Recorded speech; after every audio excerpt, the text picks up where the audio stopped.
You have a demon for a butler? Amaryl was stunned. Michael looked at Knight curiously, thinking whether they have demons or not in their world. I don't think we have demons in this world. At least we haven't come across one yet, Knight chuckled. I have one, but he's in an ethereal form, just like me, huh? Cataly asked Michael. Cataly, bring the body here. We have no need for it anyway. Knight immediately ordered Cataly. Although Cataly could inhabit the body to take physical form, they preferred to get her a physical body suitable for her gender and age. Okie dokie, Cataly disappeared from their sight as Amaryl raised another question. Do you miss your family, Ghost? I would have if I had one, Michael's calm words shocked Amaryl. Everyone turned their gazes at Michael. I am so sorry. You poor thing, can I ask what happened to them? Amaryl, Knight growled, but Michael waved high hand, wordlessly telling Knight that he didn't mind. Only thing I know about them is they throw me away willingly. Don, who was looking at the horizon, turned his gaze towards Michael. He could see the sadness and pain within Ghost's eyes. Even though Ghost tried to hide it, Don could see it. It felt to Don like he was looking at himself in the mirror. Michael, on the other hand, noticed the sadness emerging in Amaryl's eyes. But I have people who care about me more than my family ever did. Michael emphasized the word family. I am glad to hear that. Do that people include a young girl or girls? Again, I am sorry you have to sit here and take her way into someone's personal life questions. Do you mind, Ghost? Amaryl stuck her tongue out at Knight and asked Ghost. The latter just shook his head and didn't get annoyed by Amaryl because Ghost liked Amaryl. Unlike the elves Michael met in his world, she seemed to be a quirky, funny, caring elf. Visits. For the best no_underscore_underscore experience. See Knight, he doesn't mind. Amaryl threw an apple aiming at Knight's head and continued questioning Ghost. Yeah. I have one. And in fact, Michael raised his finger, showing the engagement ring on his finger. You're married? Wait, no, engaged? Michael nodded. Wonderful. I wish I had met her. Suddenly Amaryl burst into a chuckle. Something funny? Aurora asked. I just thought about what she would be called after marrying him. Lady Ghost, What's up with that name anyway? Asked Amaryl laughing. I don't exist, yet I exist. You won't know me until you meet me, and you won't live to tell the tale. Hence Ghost, you are an assassin, aren't you? As soon as Michael uttered these words, Knight asked. But the way you fought and moved. You mixed warrior style into your combat, but the way of the assassins is still there. That's your base. I saw that. Knight's words showed Michael the experience Knight had in battle. Just by looking at how he fought, Knight guessed Michael's origin as the assassin. I am back. As they were talking, Cataly appeared again. Beside her, there was a glass casket with a body inside. Except for the lower body parts, which were covered by a white cloth, the rest was naked. The body belonged to a half-elf in his late teens, maybe 29 or 28. His dark brown hair reached his shoulder. The body was tall and extremely muscular, but not like a bodybuilder. The body was several inches taller than Michael himself. System, can I give this body to Azazel? Yes. But this body does not belong to the host's world. So the system would require 50,000 badass points to adjust the body to fit Azazel's soul. What about transportation? How do I bring the body from Don's universe to mine? The badass points weren't Michael's concern. Rather, he worried about how to take the body with him. Usually, anything that weighed more than 30 kilograms and cannot be lifted by a normal human being couldn't be put into the system storage or any space rings. Since the body does not have a soul, it's basically just a shell. The host can cut them into pieces and store them in the system storage. After reaching your universe, you can merge the parts together. Of course, the system would require 20,000 badass points to do so. No shit, Michael chuckled inside. He expected it because the system would do basically nothing without badass points. Finally, Michael heaved a sigh of relief and crossed one task off his to-do list. Recently, he felt like he had so many things to do. Visits. For a better user experience, he had to help Gaia take over her kingdom and take revenge on her family, find Gaia's mother, assassinate Tenulia, get rid of guardians and vampires, fight the 8 great clans, save sect leader Claire's mother, and reduce Thuxia Kingdom to ashes. These were just a few things on his list. At least with the body, he had one less thing to do. Michael stood up from the grassy ground and walked towards the glass casket. We brought it from an ancient ruin. It's really amazing how the body remained in this condition for thousands of years. He didn't seem like he died of old age.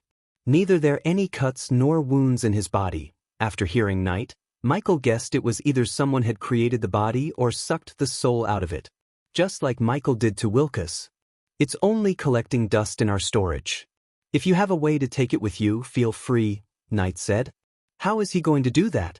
It's not a shield to put it inside a space ring, Amaryl questioned Knight. Unless his space ring works differently from ours, Aurora commented. Under their curious gazes, Michael placed his hand on the glass. Can you open it?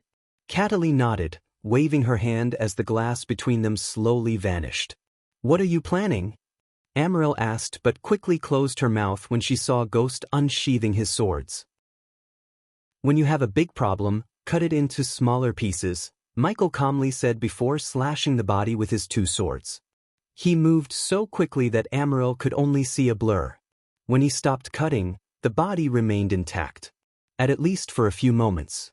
Then, the body crumbled onto the ground, quickly disappearing from the ground. Problem solved. For a few moments, everyone was stunned. They couldn't help wondering how Ghost planned to piece together the body.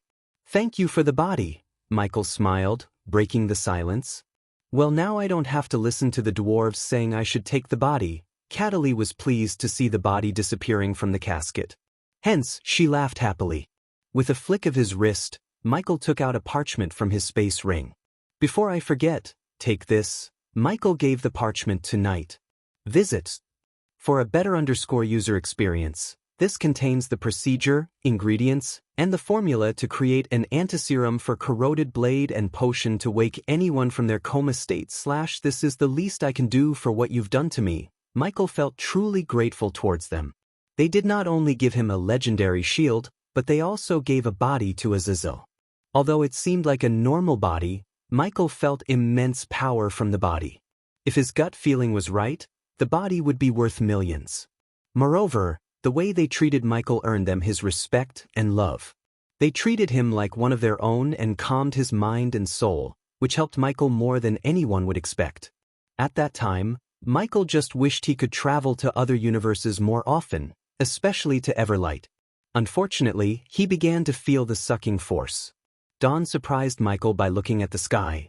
It seems like your time in this world is up. It's been some years since I felt this force. A gentle smile indicated sorrow and gloom on Knight's face. Dawn, can't you stop it? Amaryl grabbed Michael's hands tightly. Even if I can, I want Amaryl. He has to return to his own world, said Dawn as the others took a deep breath and prepared to send off Michael.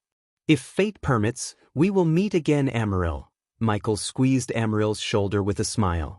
Take this. Dawn took out a black card just like the one Hunter gave Michael from his space ring. I think you already know how this works, Knight said as Michael nodded. These two obviously had more secrets than they let him know. But, of course, Michael did not blame them as he had his own secrets too. As seconds passed, Michael felt the sucking force getting stronger and stronger. Finally, his feet almost started to rise from the ground. Remember Ghost. Do not judge anyone before knowing the full story. Michael did not understand the reason behind Dawn's words. It was sudden and unexpected. But Michael had no time to ask Dawn regarding his words as he was pulled upwards by the suction force. I hope we meet again, Ghost. Knight waved with a smile, and so did Aurora and Amaryl.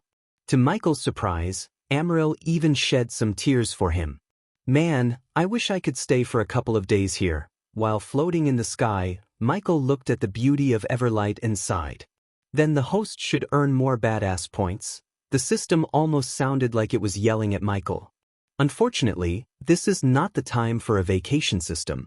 I still have so much to do. Michael sighed inside and waved back at them. The very next moment, the suction force pulled back Michael from Everlight. A split second before Everlight disappeared from his sight, Michael saw a ghostly figure of a dark figure with thousands of arms hovering over Everlight. The Queen, Michael mumbled as everything around him turned pitch black. Finally, his tour to other universes came to an end. Visits.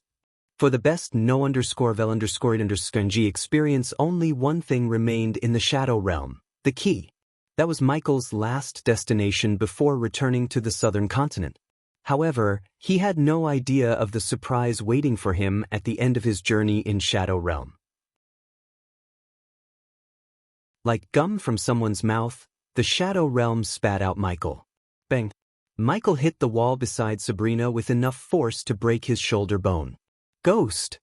Sabrina was startled. One moment Ghost was with her, and the next, he came flying from the opposite side. She didn't fail to hear the sickening crunching sound from his shoulder. His entire right arm looked crooked, but soon, it started to mend itself to its normal state. What just happened? Sabrina whispered frantically, looking around for the monster. But luckily she heard no footsteps. Michael's stomach growled as everything turned blurry.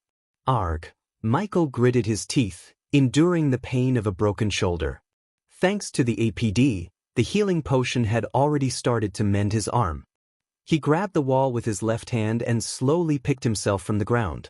While Sabrina was looking at him bewildered, Michael took deep breaths. The monster! It's gone! Sabrina heaved a sigh of relief when she looked around the corner. Let's go! Michael didn't even take a rest but walked around the corner to continue their journey. He had a feeling the journey was coming to an end. What the hell was that? Sabrina asked Michael. There was definitely something happened in a split second, and she wanted an explanation. What do you mean, what just happened? I just got hit by the monster, Michael lied. 1 second I was with you, and the next, some invisible force threw me around like a rag doll. Michael stretched his back while lying to her. We should get the hell out of here before that monster comes, Michael exclaimed. He did not need to tell Sabrina that the monster was dead when they traveled to another universe. Although the people in his world believed in other realms and other worlds, they had no idea there were other universes out there. Even the Shadow Realm was a myth to them, let alone the other universes. Michael liked to keep it that way. The last thing Michael wanted was Noah to start investigating the Shadow Realm and the other universes. Sabrina believed Ghost because his words made sense. After coming out of Everlight, Michael did not speak much. Instead, his brain replayed Don's last words to him, and Michael tried to make sense of those words. What did he mean by that? Michael questioned himself. Luckily for Michael, Hunter cleaned up most of the skinless creatures in the Shadow Realm. Thus, they came across no creatures. Eventually, after walking for another hour, the rune on Sabrina's hand glowed brighter than usual and let out a low-pitched whistling sound. Ghost. Sabrina raised her hand to see the rune pulsing like a heart. Visits. For a better user experience, I think we are close to the key, Michael said. Instead of moving forward, Michael quickly sent his drones into the 2 branching ways in front of them. However, the drones refused to enter the paths as though an invisible shield prevented them from flying through. What should we do? Sabrina asked. What else can we do? Michael raised her hand toward the path and noticed the rune glowing brighter when he pointed her hand towards the right path. Michael did not like walking on an unknown path. Even the system let him down, saying its level is too low to break the energy shield. It was definitely a risk, but Michael had no choice. According to what he learned in Etheria, the key might let the Queen open portals to other universes. Michael connected the dots and concluded that something was stopping the Queen from traveling to other universes. However, the key was something that could remedy the situation in her favor. If Michael could take the key for himself, he could stop a future threat successfully. What's stopping the Queen from getting the key? Michael asked himself. She definitely had minions roaming around the place. So if the key was here, she would have tried to take the key for herself. But something told Michael she didn't get the key yet. According to Hunter, he forgot what happened except killing the skinless creatures in the Shadow Realm.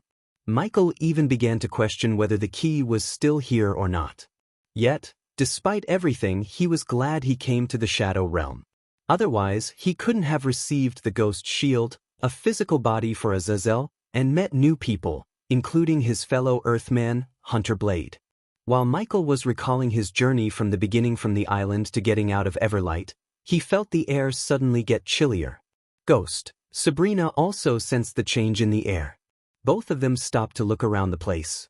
As far as they could see, there was nothing but dark walls around them. Michael used his thermal vision to ensure no one was around them and saw nothing. Let's keep our guards up. Michael and Sabrina cautiously took steps forward, expecting trouble any second. The surroundings turned darker and gloomier than usual. The more they walked, the chiller the air became. At one point, Michael conjured his alchemy flames to keep their bodies warm. But, because Michael was expecting trouble, he did not dare to fly and waste his arch energy. An hour later, the rune on Sabrina's light started to radiate a dim emerald green light. Again, they saw no branching ways but a dead end before them. "There's no way," Sabrina whispered, standing close to Michael's alchemy flames.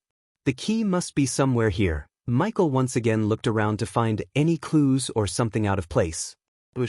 Visit. For the best no_vil_ed_g experience, suddenly a strong gust of wind put out Michael's alchemy flames. But although they lost the green flames, Sabrina's rune glowed bright enough to light the gloomy place. What was that? Sabrina frantically looked around until she noticed a blood stain on the ground several meters ahead. When she turned her head to inform Ghost, she noticed his gaze already locked onto the blood stain. He slowly made his way towards the blood stain. "It's still warm," Michael squatted, touched the blood and informed Sabrina. "What does it mean?" Sabrina clenched her sword tight while frantically looking around. She kept waving her hand as though her hand was a torchlight.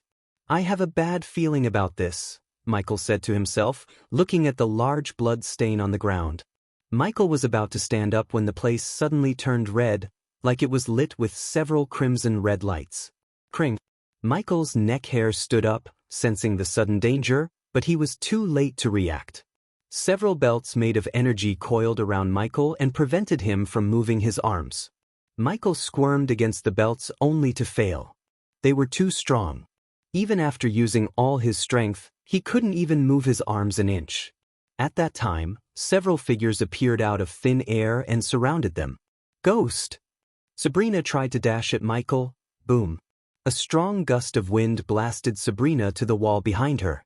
She collapsed onto the wall and fell, coughing up blood. The sword in her hand slipped out due to the clash. Michael squirmed against the belts while trying to summon the system. "Damn it, system. Don't go offline now." Michael screamed inside his mind, trying to summon the system. On the other hand, more and more cloaked figures appeared out of thin air and encircled Michael and Sabrina. The host doesn't have enough badass points to break the cursed chains. The system's words made Michael's heart skip a beat. Sabrina struggled to pick herself from the ground, and when she finally did, a cloaked figure grabbed her by her hair. She tried to fight, but the cloaked figure simply swatted the sword off her hand. Visit. For a better user experience, every single cloaked figure radiated the energy of a soul refiner, and the man who grabbed Sabrina was at the fusion stage level.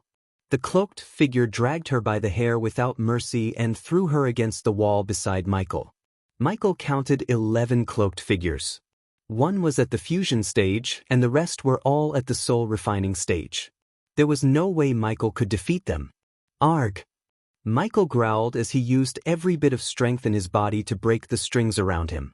Even if he could break them, he didn't know how to escape the place. As he growled, a cloaked figure dashed at Michael and banged his head against the wall. Michael's forehead split open as the blood gushed out. As a result, his vision blurred.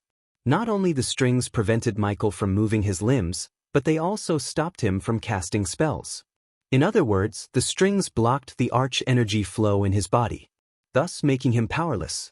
No matter how hard Michael squirmed, he simply couldn't break the strings. On the other hand, the cloaked figure that threw Sabrina against the wall repeatedly kicked her in the gut until she began coughing more blood. Michael was not in a better state as he got his head banged against the wall by the cloaked figure behind him.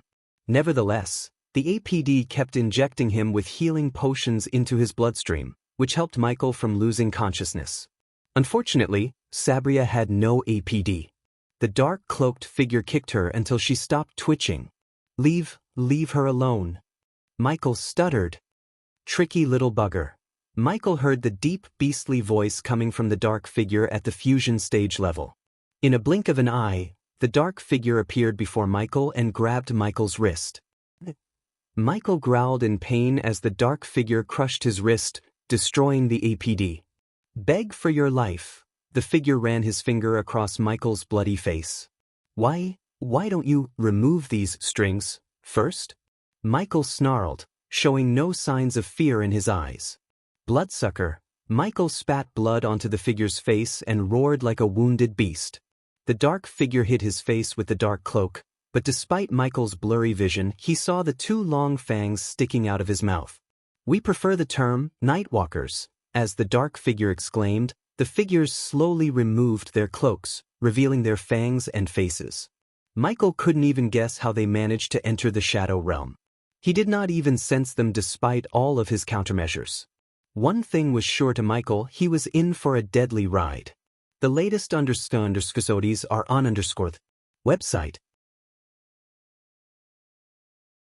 The fusion stage vampire had slanted obsidian eyes with slitted pupils that could extend on stalks.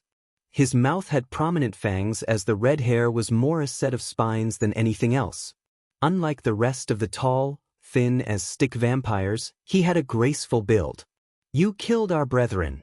The vampire came closer to Michael and licked the blood coming off of Michael's forehead. As soon he tasted Michael's blood, he jolted. This blood, wow. The vampire looked speechless. I have never tasted such powerful blood. This must be why you are so over the top in cultivation. Each vampire wanted a taste of Michael's blood. But fortunately, the leader decided to beat up Michael to near death before drinking his blood. Nightwalker? Cowards suit you better, Michael growled. Bang. The vampire behind Michael banged Michael's head against the wall yet again. His tone. Sabrina reached out for Ghost, only to get her hands crushed by the fusion stage vampire. Why don't we properly introduce ourselves, huh? The vampire's cold voice echoed through the gloomy dungeon.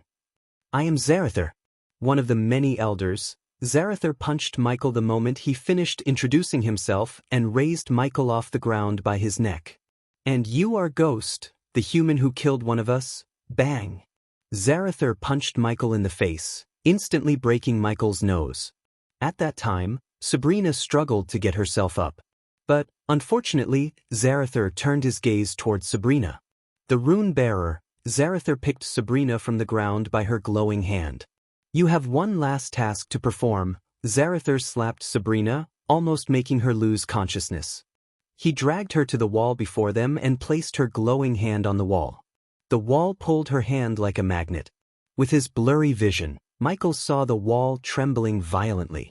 Michael was still looking for a way to escape without revealing his other identity. He wasn't sure if he could kill all of them in his Dark Lord form. In case a vampire escaped the place alive, he would be in a heap of trouble. At that time, the entire Sky Hall and the Guardians would be at his doorsteps. Visits. For the best understanding experience, but he saw no other way than turning into a Dark Lord. The vampires were simply too strong to fight as Ghost. Several moments later, the wall slowly crumbled down, revealing an empty hollow. Where is the key? Zarather creased his brows. He put his hand inside the hollow to search for the key but found nothing. Just like everyone else, Michael was startled by the twist too. After dealing with everything, he learned that the key had already been taken by someone else. Hunter's face came before Michael's eyes. But after recalling Hunter's words, Michael didn't think Hunter had taken the key. Where is the key? Zarather turned his gaze towards Sabrina. Zarather grabbed Sabrina's neck, starting to squeeze her neck. Her face slowly turned purple as she twitched violently for air. Looking at Sabrina slowly dying, the images of the first time they met, their journey, and how she blanketed him with a smile flashed across Michael's eyes. System, take a loan and break the strings. Even if the host took the maximum amount of loan, you would still lack points to break the strings. Taking a loan was Michael's last line of defense. He clenched his fist after hearing the system's words. I know where the key is, Michael stuttered. As soon as Zarather heard Michael, he took his gaze away from Sabrina. Where? Asked Zarather. Leave her alone and I will tell you. If you don't, I will snap her neck. Instead of letting Sabrina go, Zarather lifted her higher. You can't get the key without her. Michael could barely utter these words due to the intense pain in his head. Finally, Zarather released his grip around Sabrina's neck. She frantically gasped for air on the ground. Now tell us, system, can you teleport us out of here? The system can't teleport with the cursed chains around you visits. For the best no_vil___ng experience, yet again the system let Michael down. Only by one, every plan Michael came up with failed because of the cursed chains around him. Tell him, the vampire behind Michael lost his patience. As a result, he kicked Michael in the knee. Arg! Michael growled in pain, and to be honest, he wanted to scream out loud. His knee was shattered by the vampire with a single kick. The pain was simply too much. However, the vampire did not stop with breaking his knees. Instead, the vampire kicked him on the back as Michael hit the ground with enough force to crack his jaw. Where is the key? Zarather placed his boot on Michael's face, pressing his face against the floor. Let him go. Sabrina struggled to pick herself up, and she did by mustering every bit of strength left in her body. Look at these two. Playing games, Zarather burst into a peal of evil laughter. She has a rune and he has sweet heavenly blood. I am confused about which one to kill you first. Why do I feel like you both have no idea about the key? Zarather frowned. I said. Sabrina wiped off the blood from the corner of her mouth. Let him go. No one expected Sabrina to suddenly leap at Zarather except Zarather. He reacted just in time and grabbed Sabrina by her neck. At that time, Michael was under his boot and Sabrina was in his hand, fighting for her life. But no matter how hard she hit Zarather's hand, he did not let her go. As Zarather was crushing Michael with his boots, another vampire appeared out of thin air and came rushing to Zarather. Michael noticed the vampire whispering something into Zarather's ear. The order directly came from the above? Zarather questioned the vampire as the dark figure nodded. The latter didn't even notice Michael and Sabrina. What a pity, Zarather sighed. Well, an order is an order. I am not good at choosing though. Zarather looked at both Sabrina and Michael for a moment. Then when he stepped back, another vampire lifted Michael off the ground by his neck. So I am in a dilemma. Zarather put his hand behind his snack and began to walk left and right. I have good and bad news. Good news first. Luckily, my superiors want me to leave one of you alive so you would go outside and tell the world not to fuck with Nightwalkers, Zarather exclaimed. Which brings me to the bad news. Leaving one of you alive means one of you has to die. Hey race, why I am in a bind. Zarather pointed his finger at Michael. You have a delicious sweet blood I have never tasted in my life. Then he pointed his finger at Sabrina. You have the rune, which is probably something we might need in the future, visits. For a better user experience, Zarather rubbed his chin, pretending to be conflicted. So, who should I let live? Ghost. As Zarather was rubbing his chin, Sabrina turned to look at Ghost. The blood running across his eyes still blurred his vision, yet he could vaguely see Sabrina's tears. Despite the situation, she managed to smile warmly. Thank you for everything. Seeing Sabrina suddenly smiling and talking to Ghost, Zarather, and all the vampires locked their gazes with Sabrina. It's my fault. I am sorry I put you through all of this, she spoke, fighting through the lump in her throat. Her tears gushed out like a flood breaking out of the dam. Tell my family I didn't die a coward, Sabia. Michael couldn't even pronounce her name correctly because of his broken jaw. At that time, Michael had a cracked frontal lobe, a shattered knee, and a broken jaw. Even if he broke the strings, he wouldn't be able to fight without chugging several healing potions. When I prayed for my brother to rescue me, you appeared before me. Without Michael's control, tears rolled out of his eyes. He clenched his fist, knowing what she was about to do. It was obvious she plans to kill herself so the vampires would let him live. However, how could anyone believe the vampires? Michael had never felt so powerless like this ever before in his life. If he transformed himself into Dark Lord, Sabrina would learn the truth about him. If he didn't, she would die for him. Why? Michael really wondered why Sabrina wanted to sacrifice herself for him. He wasn't Noah or her family. Instead, he was a stranger to her. They practically spend a few hours together. Yet, Sabrina prepared to kill herself so Michael could live. The vampires, on the other hand, looked at her pain with joyful grins on their faces. They enjoyed Sabrina's suffering. "Noah, that brat would kill me if he knew." Sabrina let out a miserable smile. The images of her childhood, the time she spent with her family, and her happy memories flashed across her eyes. "But thank you for being the greatest big brother to me in the last moments of my life," Sabrina softly said to Michael. When she was helpless and desperate, Ghost was the only one who came to her help. In a short amount of time, he took care of her like she was his little sister. She didn't care what the others thought of him. To her, he was a great mentor and a brother. She just wished she could spend a little more time with him. Michael frantically squirmed, but giving him a gentle smile, she stomped the ground, caught the sword, and stabbed herself with it. After stabbing herself through the chest, she slowly collapsed to the ground. Everything around Michael paused. He couldn't take his eyes off of her smiling face.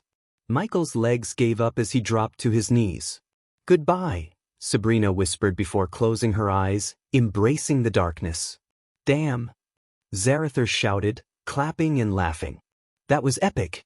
She sacrificed herself for him." "I thought that stuff only happens in human stories." Michael heard Zarathar laughing. Visit. For a better user experience, it's dark. Zarathar's laugh echoed through the walls as Michael stared at Sabrina's dead body. When Sabrina's heartbeat stopped, Michael's anger exploded within him. "System, use everything I have and block the vampires from leaving this place," Michael said to the system in his mind. "Yes, host." The system did not dare to utter any words. It sounded terrified of Michael, and it should be because the vampires broke Michael's limit. Michael tried to reach out to touch her face, but he couldn't. Meanwhile, the vampires laughed wholeheartedly as their evil laughter echoed through the dungeon. "They only said to let one live, right?" Zarathar licked his lips as he took a deep whiff of the air. The smell of Michael's blood captivated the vampire. Zarathar walked toward Michael, craving more blood. But as he approached Michael, the dungeon started to grow darker. Additionally, the silent shadow realms suddenly got filled with rumbling thunderclaps. The grins on their faces instantly vanished. The crimson-red atmosphere gradually returned to the gloomy black and white. "What's happening?" Zarathar looked around with a confused face. All the vampires frantically moved their heads around to see what was happening until they saw the dark cloud enveloping Ghost. Michael slowly picked himself up as the dark cloud grew thicker to the point the vampires couldn't see his face anymore. "Arghahar!" The vampires jolted back when they heard Michael's beastly roar. Zarathar was in a state of shock seeing the cursed chains cracking little by little. In a few moments, the chains coiled around Michael completely shattered. Cling, cling, cling. Holy fuck! Zarathar took a step back, realizing what was happening. Since Cloud of Darkness affected the weak-willed enemies to lose their courage and surrender, some of the vampires began to shiver. The place almost turned pitch black due to the death range and Cloud of Darkness. Michael did not hold back. He activated every spell in his arsenal to boost his power. Moreover, his anger fueled his power to the next level. At that moment, his power was equal to a fusion stage level 2 cultivator. In other words, he and Zarathar were at the same level. Visit. For the best no_vil___ experience, "You're the Dark Lord," Zarathar mumbled. The vampire who arrived last tried to leave the place by teleporting away. They all arrived at the Shadow Realm using a teleporter. That was why Michael did not sense them or see them coming. However, Michael locked the place with the help of the system. It cost Michael 200,000 badass points, but he didn't give a damn. Michael dashed at the vampire several meters behind Zarathar. Shit! The vampire's heart skipped a beat. The vampire tried to reach for the dagger hanging on his waist, but Michael punched the vampire in the chest. Punch! The vampires were startled as Michael's hand came out of the vampire's back. Since Michael enveloped himself with the dark fire, the vampire's armor did not protect him. Ding! Congratulations to the host for killing a vampire. The reward is 300,000 experience points and 5,000 badass points. Michael crushed the beating heart of the vampire with his bare hand. The gruesome sight affected already terrified vampires. Before the vampires could react, Michael dashed at another vampire. Bang! Michael headbutted the vampire, distorting the vampire. Then, Michael pulled out the vampire's throat with his bare hands. However, that did not kill the vampire. Holding his throat, the vampire growled as Michael grabbed the vampire by his head and burned his head with the dark flames. Ding! Congratulations to the host for killing a vampire. The reward is 300,000 experience points and 6,000 badass points. Congratulations to the host for leveling up. The current level is the Soul Refining Stage level 7. After leveling up, Michael's power skyrocketed as more and more vampires began to be affected by the cloud of darkness. However, some of them snapped out of their shock and dashed at Michael, casting various speed spells. Michael just cast the Ring of Fire to create the dark flame ring around him to burn the vampires. The vampires reacted quickly by shielding them with a translucent blood-red energy shield. Regardless of their shields, the dark flames burnt their skin. Arg! The vampires screamed in agony as the air in the dungeon reeked with the stench of burning flesh. Shit! Zarather tried to teleport back to their headquarters. The vampires did not dare to underestimate the Dark Lord. Hence, instead of fighting him alone, Zarather tried to get back up from their headquarters. Yet no matter how many times he tried, he couldn't teleport himself. Visits. For the best no_vel_ed_ng experience at that time, the vampires shot several blood beams at Michael. Cling, cling. Michael quickly raised his arm, taking out his shield and blocking the beams. Despite the lightness of the shield, it stopped all the attacks. While blocking the blood beams, Michael locked his gaze with the vampire who banged his head against the wall earlier. The vampire felt a chill running down his spine when he saw the Dark Lord's head turning towards him. He didn't even blink an eye when Michael appeared before him. Michael was pushing himself to the absolute limit. Thus, he moved fast to the point he left after images. Although the vampires and Michael were at the same cultivation stage, the darkness and anger made him several times more powerful than them. Michael was a god, after all. The vampires barely had time to cast any spells or even to attack him. Bang! Michael dragged the vampire to the same wall against which the vampire banged his head and returned the favor. Usually, Michael would quickly finish off his enemies, but now he wanted them to suffer for killing Sabrina. Zarather saw Michael banging the vampire's head against the wall mercilessly until the head turned into a bloody mush. Ding! Congratulations to the host for killing a vampire. The reward is 300,000 experience points and 6,000 badass points. Zarather finally gave up on trying to teleport away and decided to attack the Dark Lord. He dashed at Michael at the speed of lightning. But Michael already moved on to another target. Despite Michael's overwhelming anger, he kept the anger from blinding him. He wanted to get as strong as possible before targeting Zarather. Therefore, Michael picked the Soul Refining Stage vampires one by one. Ding! Congratulations to the host for killing a vampire. The reward is 300,000 experience points and 6,000 badass points. Ding! Congratulations to the host for killing a vampire.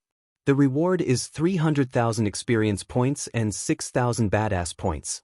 Michael killed another 2 vampires by crushing their heads in the blink of an eye. Congratulations to the host for leveling up. The current level is the Soul Refining Stage level 8. In a few moments, Michael killed 5 out of 12 vampires and almost became as powerful as a fusion stage level 4 warrior. Visits. For a better user experience, suddenly Michael looked at the dark sky and roared to the point the entire dungeon trembled. His voice turned demonic without using any modulators. H kept roaring until the walls began to crack, and the vampires collapsed to the ground, covering their ears. A few vampires even bled through their ears and eyes. When Michael stopped roaring, Zarather felt like a storm had passed by them. He saw the Dark Lord breathing heavily, and the place became darker every time his chest rose up. You! The Dark Lord pointed his finger at Zarather. Zarather took a deep breath and dashed at him. Michael covered himself with dark flames while Zarather enveloped himself with a blood shield. When the two of them clashed, the shock wave sent the vampires flying onto the walls. Michael sent several bolts of lightning toward the vampires who were burnt by the dark flames when he cast the Ring of Fire. Unfortunately, they were already on the verge of death, so they died instantly when the lightning bolt hit them. Ding! Congratulations to the host for killing a vampire. The reward is 300,000 experience points and 6,000 badass points. Ding! Congratulations to the host for killing a vampire. The reward is 300,000 experience points and 6,000 badass points. Congratulations to the host for leveling up. The current level is the Soul Refining Stage level 9. If the current stage was not enough, Michael consumed several berserker pills to boost his strength. Instead of using the swords, Michael took out the Doombringer and swung at Zarather as fast as he could. The latter was caught off guard as he didn't expect Darklord to fight using a warhammer.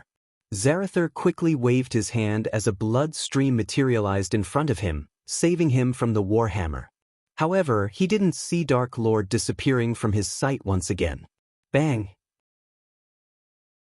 Michael brought the Doombringer on a vampire's head. Zarather dashed at Michael to stop him from killing more of his brethren. Yet, Michael had already killed another two by crushing their heads with the Doombringer. Ding! Congratulations to the host for killing a vampire. The reward is 300,000 experience points and 6,000 badass points. Ding! Congratulations to the host for killing a vampire. The reward is 300,000 experience points and 6,000 badass points. Congratulations to the host for leveling up. The current level is the Soul Refining Stage level 10. Only 3 vampires remained in the dungeon at that time, including Zarather. No one would have suffered as you will. Michael growled at Zarather and raised his hands as the remaining 2 vampires began to rise from the ground. They slowly floated toward Michael while Zarather closed his eyes, summoning a large red chakra made of blood. Go! Zarather fired the chakra at Michael as Michael sent a powerful gust of wind mixed with darkness to halt the chakra in midair. The momentary halt gave Michael enough time to kill the remaining 2 vampires. He first burnt them using the dark flames to prevent them from casting any spells. Then, he hit their heads with the Doombringer, using every bit of his strength. Visits. For a better user experience, ding. Congratulations to the host for killing a vampire. The reward is 300,000 experience points and 8,000 badass points. Ding. Congratulations to the host for killing a vampire. The reward is 300,000 experience points and 20,000 badass points. Congratulations to the host for reaching the next stage, the fusion stage. After killing every single vampire except Zarather, Michael had finally reached the fusion stage to become the youngest cultivator to reach the fusion stage. No one in the entire world achieved such a humongous feat, not even Layla or Victoria, the princess of Thusia. By reaching the fusion stage at a young age, Michael sealed the chance to become an immortal in the future. However, nothing was in his mind at that moment except killing Zarather and making him pay for what he did to Sabrina. To be honest, Michael had never felt such anger ever before in his life. Not even when Spectre and his students killed everyone in Michael's orphanage back on Earth. When he sensed Sabrina's heartbeat stops, his anger exploded within him. Zarather may have stood a chance against the Dark Lord when Michael was at the soul refining stage. Now, he was like a lamb waiting to be slaughtered in front of Michael. Michael released all the fear toxins stored in the microtubes within his armor as the fear toxins slowly entered Zarather's bloodstream. In addition, Michael used everything to boost his strength. The Dark Lord, Zarather mumbled under his breath as fear slowly clasped his heart. You just sealed the fate of your kind, Michael threatened Zarather. Instead of dashing at Zarather using his lightning dash spell, Michael slowly stepped toward him. Blood Beam. Rage Chakra. Life Sucker. Zarather cast spell after spell to stop and kill Michael, but Michael deflected the spells using the Ghost Shield and Responsive Shield. Of course, some of the spells hit Michael and made him bleed, but he was too furious to feel any pain. As the Dark Lord approached Zarather, The latter stopped casting spells that would take too much time to cast and began to cast quick spells. At that time, Michael was bombarded with arrows made of blood shooting out of Zarathar's arms. Although the responsive shield couldn't stop the arrows completely, it absorbed most of the arrows' energy and made them weak. Thus, the arrows that escaped the ghost shield grazed Michael. As a result, he has multiple cuts and bruises on his body. Ding! One of the arrows hit Michael in the face and took a piece of his skull mask, leaving half of Michael's face exposed. Despite everything, Michael approached Zarathar under the rain of arrows. Hundreds of arrows rained down on Michael from all directions. If the spell was cast on someone else, they would have been skewered by the arrows and turned into a bloody mush. The power of a fusion stage cultivator was not a joke, as even the weakest combat spell would be deadly when a fusion stage cultivator cast the spell. Under the rain of arrows, Michael finally arrived in front of Zarathar and grabbed him by his neck. Now the tables were turned as Michael squeezed Zarathar's throat. Next, Michael raised his other hand, pinching Zarathar's fang. The vampire squirmed violently as Michael pulled out his fang with his bare hand. Arg! Zarathar frantically squirmed in Michael's hand. The vampire couldn't scream out loud because Michael's hand was around his neck. Otherwise, Zarathar's scream would have echoed through the dungeon. While Zarathar was squirming in agony, Michael pulled out his other fang. Visits.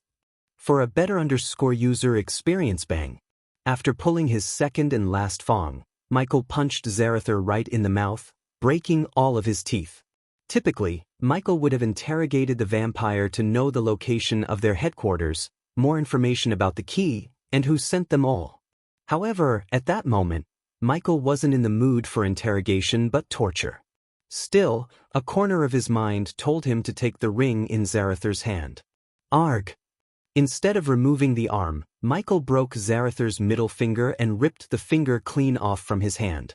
Michael then stored the bloody finger in his system storage before throwing Zarathar to the wall on the other side. Bang! Zarathar went flying to the wall like a kite without an anchor. The fear toxin made thinking difficult for Zarathar. His mind was in a boggle as Michael raised his hand towards the Doombringer which lay on the ground several meters away from him. He controlled the wind elements surrounding the Doombringer and made the war hammer fly into his arm. Michael stepped on the vampire between him and Zarathar, crushing the vampire's head under his feet. Granted, the dungeon was usually dark and gloomy. Still, it had never been dark and gloomier than at that moment when Michael approached Zarathar with the Doombringer in his hand. Teleport!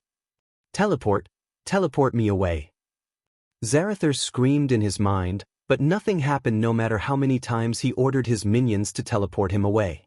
He quickly raised his arm to cast a spell, Blood Dash. However, his spell casting was abruptly cut short as a bolt of lightning went straight through his shoulder. Another lightning bolt went through another shoulder, cutting his spell casting short.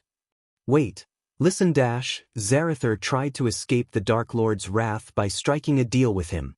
But, of course, it would have worked if Zarathar hadn't forced Sabrina to kill himself. Boom. Visits. For a better user experience, a powerful gust of wind blasted Zarathar against the wall on another side. Bang! Zarathar hit the wall, but before hitting the ground, another gust of wind blasted him to another wall. The wind blast turned Zarathar into a rag doll, flying around. The wind blast powered by celestial energy and dark flames had enough force to break many of Zarathar bones in his body. When Zarathar finally hit the ground after getting blasted into the walls like a doll, his right arm and left leg looked crooked. If it wasn't for the vampire's ability to regenerate, Zarathar would have died by now. However, his healing ability was interrupted by the dark flames mixed with the wind blasts Michael sent in his direction. Michael noticed the cuts in Zarathar's body slowly closing up and conjured a ball of dark flame in his hand. Zarathar felt a chill looking at the dark flames dancing above his hand. In his 200 years of life, he had never seen such a powerful, ominous flame. No healing, Michael sent a blast of dark flames, scorching Zarathar's clothes and skin. The strong stench of burning skin would nauseate anyone who takes a whiff of the air in the dungeon. Arghar! This time, Zarathar's scream wasn't muffled by Michael. Thus, his scream echoed through the dungeon halls for miles. The dark flame made Zarathar unrecognizable. His striking red hair was completely burnt by the flame, as well as his black robes. The only thing that kept Zarathar alive and lasted his agony was the regenerative ability of a vampire. Michael let Zarathar heal a bit so he could inflict more pain on him. Then, on his way to Zarathar, Michael burnt every single vampire on the ground with the dark flames. As a result, the vampires turned into a pile of ashes. The entire ground was engulfed by the dark flame except for the area around Sabrina's body. He controlled the fire from reaching her as Michael wanted to hand over Sabrina to her family and give her a proper burial. The vampires were not the only reason for her death. The Guardians were just as guilty as the vampires. If it wasn't for them, she wouldn't have been here. The Guardians could have easily come up with another safe plan to get the key with Sabrina's help. Instead, they looked for a quick and dirty way, endangering Sabrina's life. As far as Tanulia and her fellow Guardians were concerned, the end justifies the means. But unlike they expected, everything went south, and Sabrina ended up dying. Michael didn't know about Noah, but he would avenge Sabrina's death by killing every Guardian who knew about Sabrina and whoever stands in his way when he brings down the wrath of the darkness upon them. For now, he only focused on making Zarathar pay. Nothing more, nothing less. Thank you for being the greatest big brother to me. Michael repeated Sabrina's last words as he raised his hand, making the wind beneath Zarathar lift him up against the wall. Will you tell me who sent you here? Michael asked Zarathar coldly. Go, fuck yourself. Visit. For a better user experience, Zarathar spat on Michael's face, but thanks to the dark flames, his bloody saliva vaporized before it could reach Michael's face. It doesn't make a difference. You will suffer the same. Michael kicked Zarathar's, shattering his knee and making him collapse down. Zarathar growled as Michael put his feet on Zarathar's shoulder and pushed him down while holding his head with his hands. Michael suddenly shook his head as the skull mask flew away from his face. Look at my face. Michael tightened his grip around Zarathar's burnt face. This is the face who is going to destroy your kind. Michael pushed down Zarathar and began to lift up Zarathar's head until the head started to separate from his body. Arg! The sickening scream of Zarhat reverberated in the dungeon, but there was no one to stop Michael.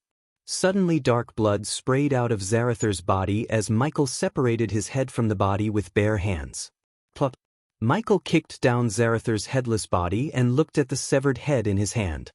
He raised the head to eye level to see the fear and pain in Zarathar's eyes. At that moment, every bit of Michael's focus was on Zarathar's head. The world around him just paused in his perspective. That was the reason Michael failed to notice the slight disturbance in the air behind him. Ghost. Michael heard a familiar voice from behind as his body froze for a moment. But instead of dashing away or trying to disappear from the place, Michael slowly turned around because he knew it was too late to do anything.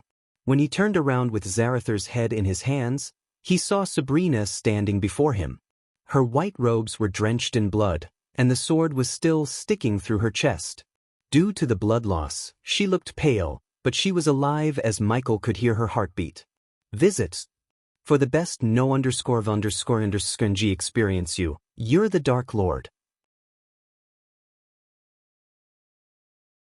You're the Dark Lord. Sabrina shivered as she looked at Ghost's face through all the dark mist and cloud enveloping him. She slowly dragged her feet towards Michael. It's you. She could barely raise her hand to touch his face.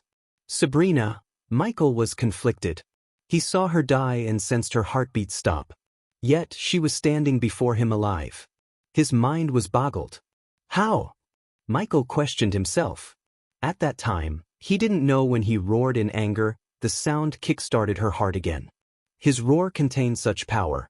As she was touching his face, she suddenly lost the strength in her legs and collapsed back, only to get caught by Michael. He squatted down slowly, putting her on the ground while drawing out the sword from her chest.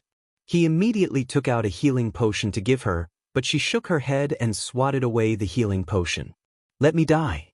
Otherwise, Sabrina coughed up blood, your secret won't be safe. She smiled despite the excruciating pain in her chest. Do you think I am evil as everyone says? Michael asked Sabrina. You're far from evil. She touched Michael's cheek again with her bloody hand. For some reason, her gentle smile warmed his heart and made him calm down. Your brother and everyone in this world hunt me. They think I am evil, Michael calmly said, yet they weren't here to stop the actual evil. Sabrina coughed a couple of more times as her face turned paler. Michael could sense her heartbeat slowing down. She had lost too much blood. At this point, even the healing potion couldn't guarantee her survival unless Michael gave her his 90% pure healing potion along with a potion to make her body produce more blood. Can you give my body to my family? Sabrina asked, tears rolling down her eyes. Don't tell them what happened to me. Father and mother must not know about anything. Even in her dying breath, she didn't want her family to be saddened by her death. I died instantly by some poisoning. You can make them believe it, right? Michael couldn't understand the girl's thought process at all. She wanted to sacrifice herself so he could feel better knowing his secret was safe. However, if she died when he could have easily saved her, his heart would nag him until he dies. Michael hated that feeling. So you want to die so I will feel better? Michael questioned Sabrina. That's the least I can do for you, visits. For a better user experience, will you tell others my secret? Sabrina slowly shook her head right away. If I let you die, then I'll be the evil they say I am. As soon as he said these words, a sparkling blue potion materialized in his hand. Sabrina tried to resist, but he simply overpowered her and poured the potion into her mouth. After emptying the potion into her mouth, he took out a blood-red potion and chugged it down her throat just like before. It didn't even take the potion a few seconds to start healing her body. Just several seconds later, Michael noticed the wound in her chest rapidly closing up as the rosiness in her skin returned. Compared to all the few risks Michael took in this world, saving Sabrina might just be the biggest. Now she knew his biggest secret, which could end his life in this world if exposed.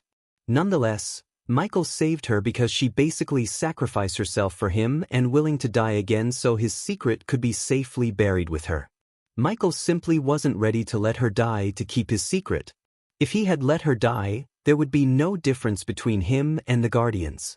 Finally, Sabrina felt her strength returning to her body as well as the pain lessening. Her vision cleared, enabling her to see Ghost's face more clearly. Why did you save me? She was still on the ground with her head in his hand. Because I am stupid and not evil enough, Michael sighed, chuckling.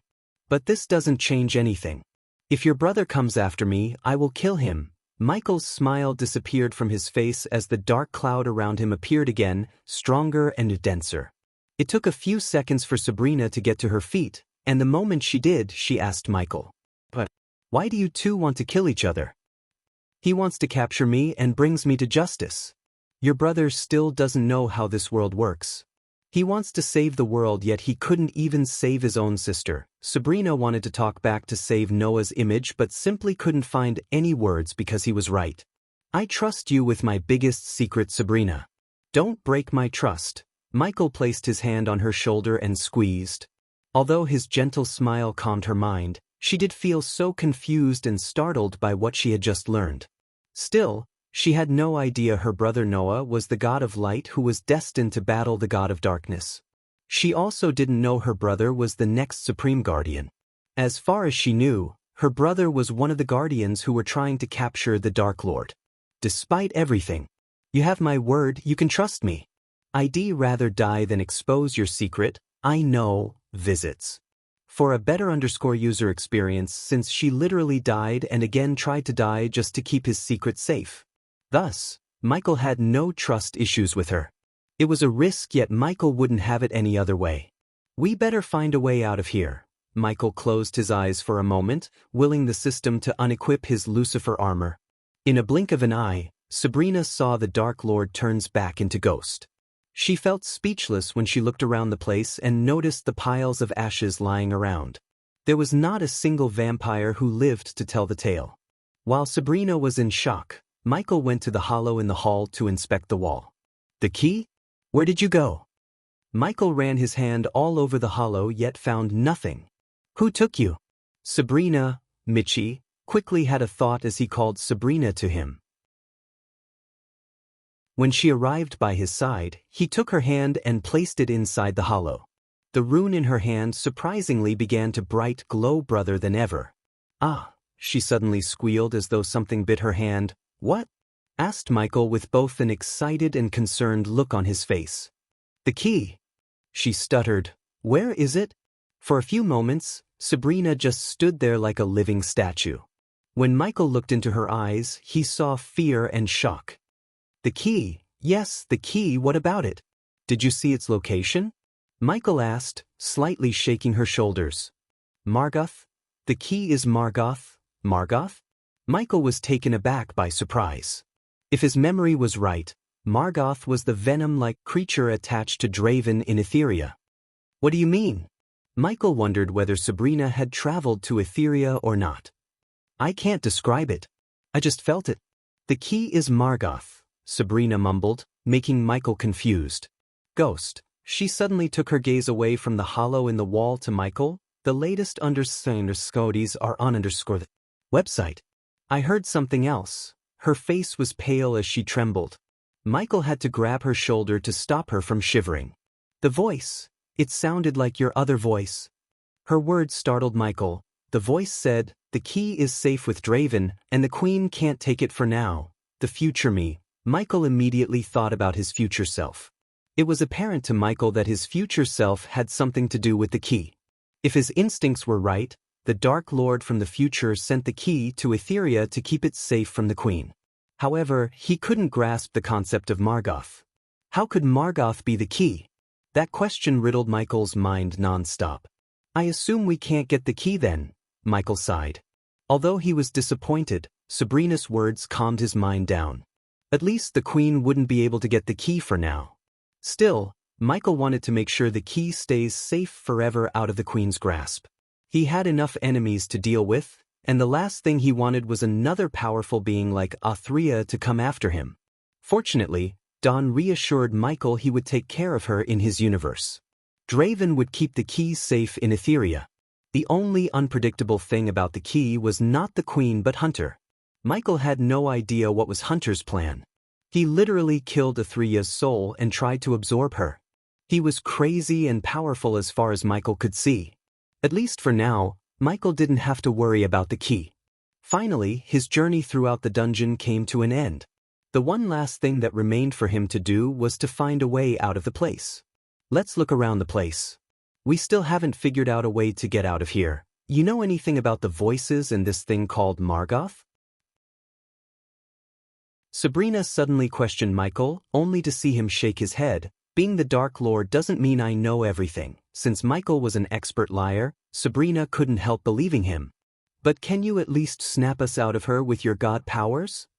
I can't, but I think the way out of the Shadow Realm is here somewhere, Michael said as he looked around the empty place again.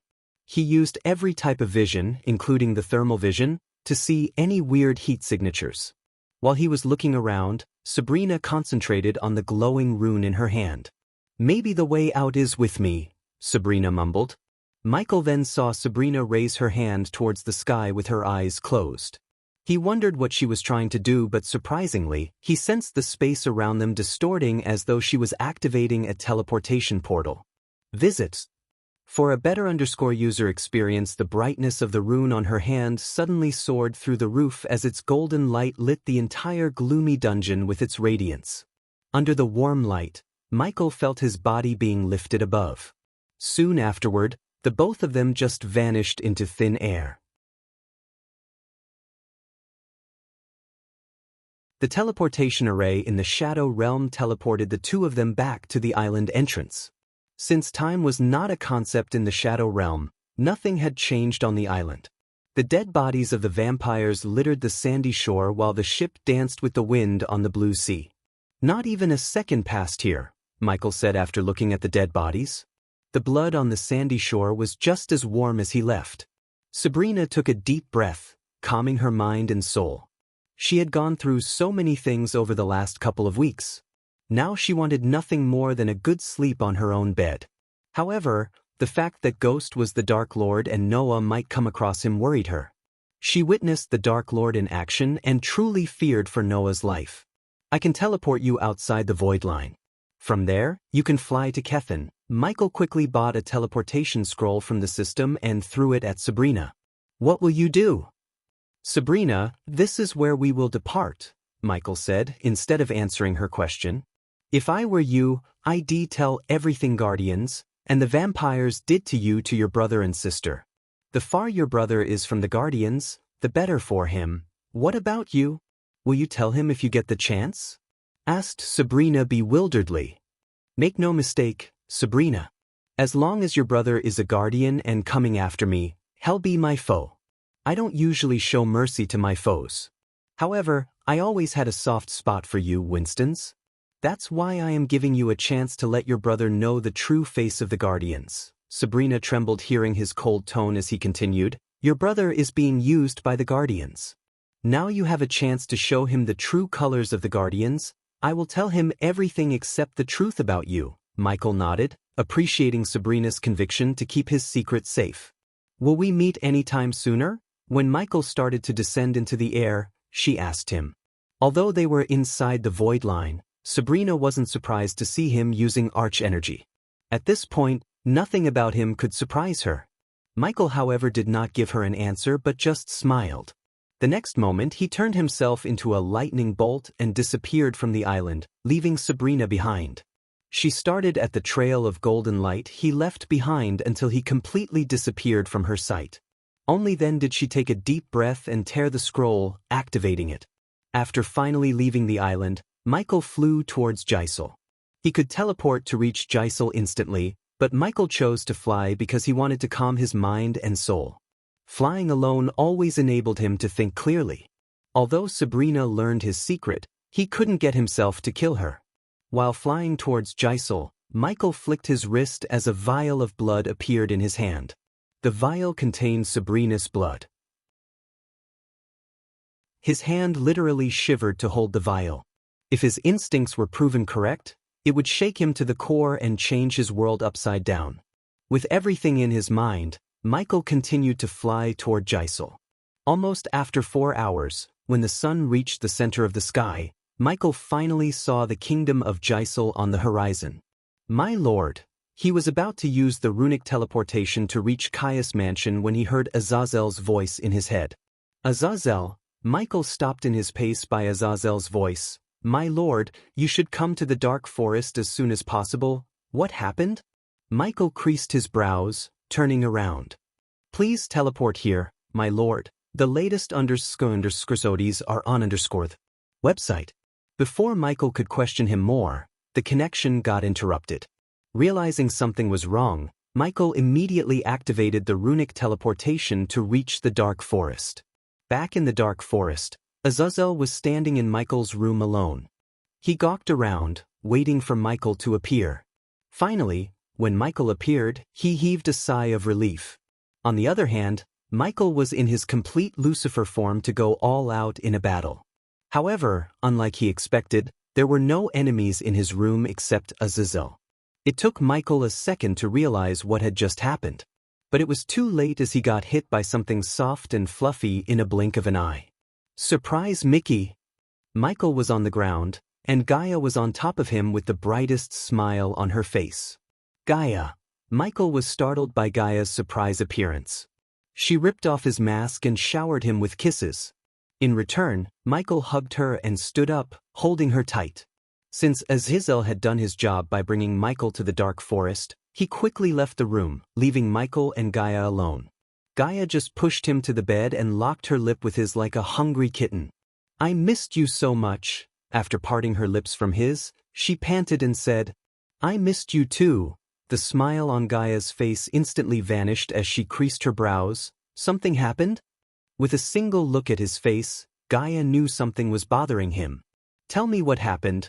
Michael knew there was no point in changing the subject or lying to her.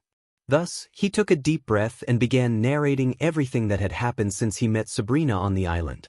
Surprisingly, after listening to Michael, Gaia gently patted him on the back. It's okay. You did the right thing. You would have been no different than the fucking Guardians if you had killed her. She is a Winston. She won't break her word. Michael somewhat felt calmed and reassured after hearing Gaia's words. Besides, I am here. You don't have to face the shit alone anymore. Let's kick things up, Michael smiled as she pecked him on the cheek. You're not supposed to get out of Akilon till next week. So how did you come here? Michael asked. Just got an early vacation thanks to Headmistress Kayla. Eladir will be here by tomorrow. Michael and Gaia just lay on the door, staring at the ceiling. Visits. For a better user experience. Dude, you had done some sick shit without me.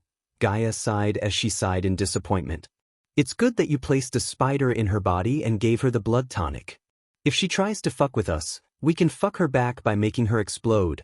The healing potion Michael made Sabrina drink was mixed with the blood tonic in case Sabrina tried to reveal his secret to Noah or anyone else. Unlike the spiders Tanulia found in her worship, the new ones Michael placed were enhanced by Eladir's runes and were undetectable. So if Sabrina tried to betray him, Michael could kill her with a snap of his fingers. Besides, Michael could mess with Noah by blackmailing him if the push comes to shove. Although Michael didn't like to use Sabrina as a pawn in a game between him and Noah, there was no harm in having many backup plans. So, what's our next move? Now that I am here, we can cross off some of the things on your to-do list.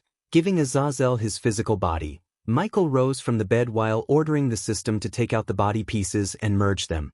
Azazel, Gaia called out the butler when she saw the body of a half-elf appear in the room. Gaia approached the body to run her fingers across the half-elf Bodhi's face. Well, I always imagined Azazel getting some gray-haired human body since he looks like that now. My lady, as Gaia was checking out the body, Azazel appeared in the room. So you were with her to prank me, huh? Azazel looked slightly embarrassed and apologetic with a sly smile. It's okay. I brought you a gift. Michael gestured at the body as a glimmer of joy and surprise emerged in Azazel's eyes. He slowly floated towards the body. My lord, do you like it? Yes, my lord.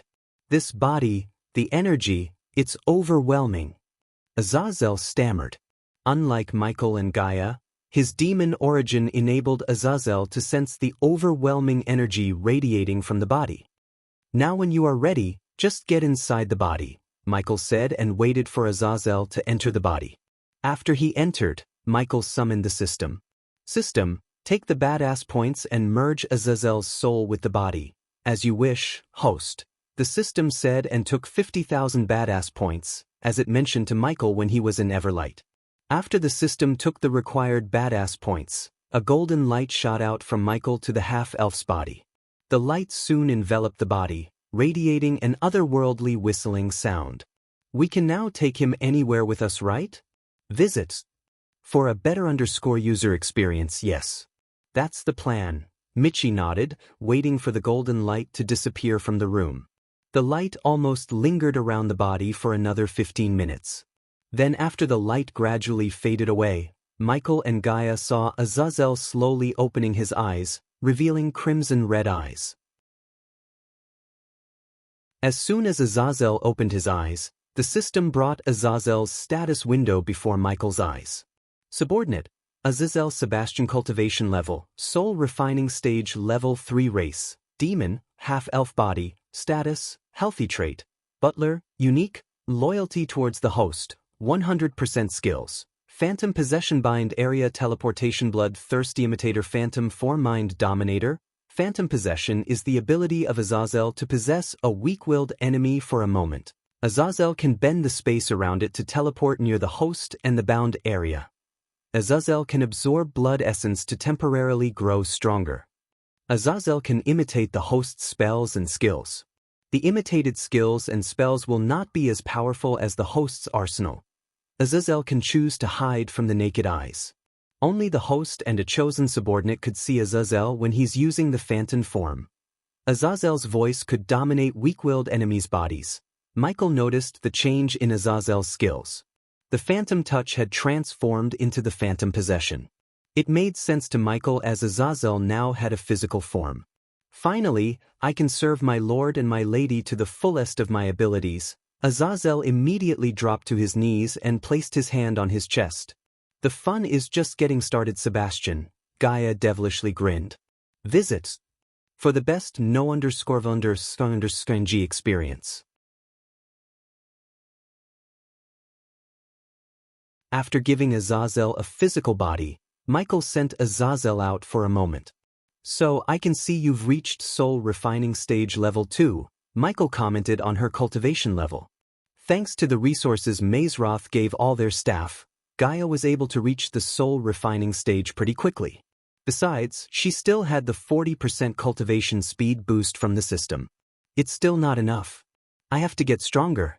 What cultivation stage are you at? You are looking at a fusion stage cultivator, my dear snake, Michael smirked. Gaia was completely startled by his words. She thought he could not surprise her anymore, but she was proven wrong at that moment. To be honest, she was speechless after hearing him. Thus, for a few moments, she just stared at him without blinking an eye. What the fuck is wrong with you? It's not fair, she stomped the ground, snarling. Every time I think I'm getting close to you, you just jump from one stage to another like crossing a puddle. Michael quickly wrapped his hand around her shoulder and pecked her on the cheek. Don't be angry, my dear Queenie. It'll make you just as strong as I am. You better. I can't be weaker than any of our subordinates. Let's go to that fucking aqua auction and buy something that could make me stronger, and we will go to the treacherous ocean and clean the place out. Gaia's eyes went wide, but soon a grin emerged on her face. That sounds like a fucking dangerous yet my kind of plan. Gaia playfully bit his cheek. The last time I went there, I was pretty weak. Now I will see who's gonna stop us. But before that, we have to go to the auction and knock out a few other things. Like what? Like meeting Dalar and seeing the state of our undead army, Michael answered. Let's go. Michael then willed the system to activate the runic teleportation.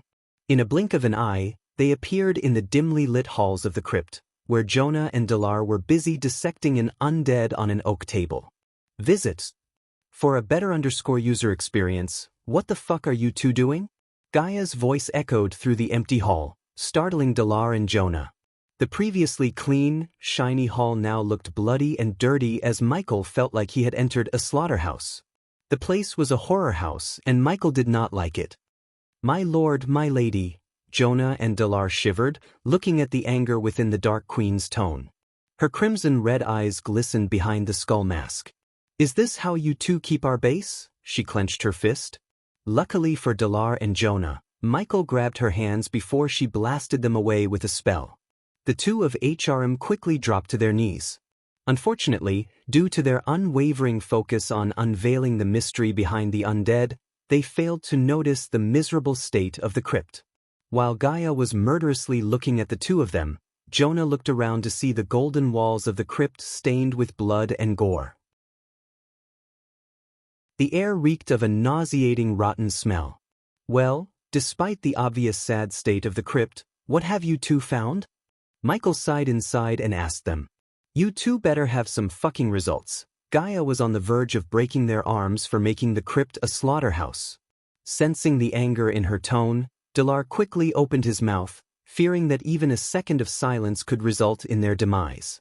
We may have found a way to make the undead army stronger, my lady. As soon as Gaia heard the words, her anger vanished into thin air.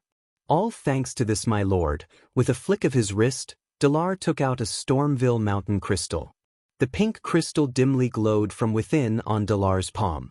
Before Michael departed, he handed over a few prototypes that could enable his subordinates in the southern continent to use Arch Energy. These prototypes were obviously powered by the Arch Energy crystals. Dalar was one of the subordinates who received the device. At that time, when Michael built the device, he was only a 4-star inventor.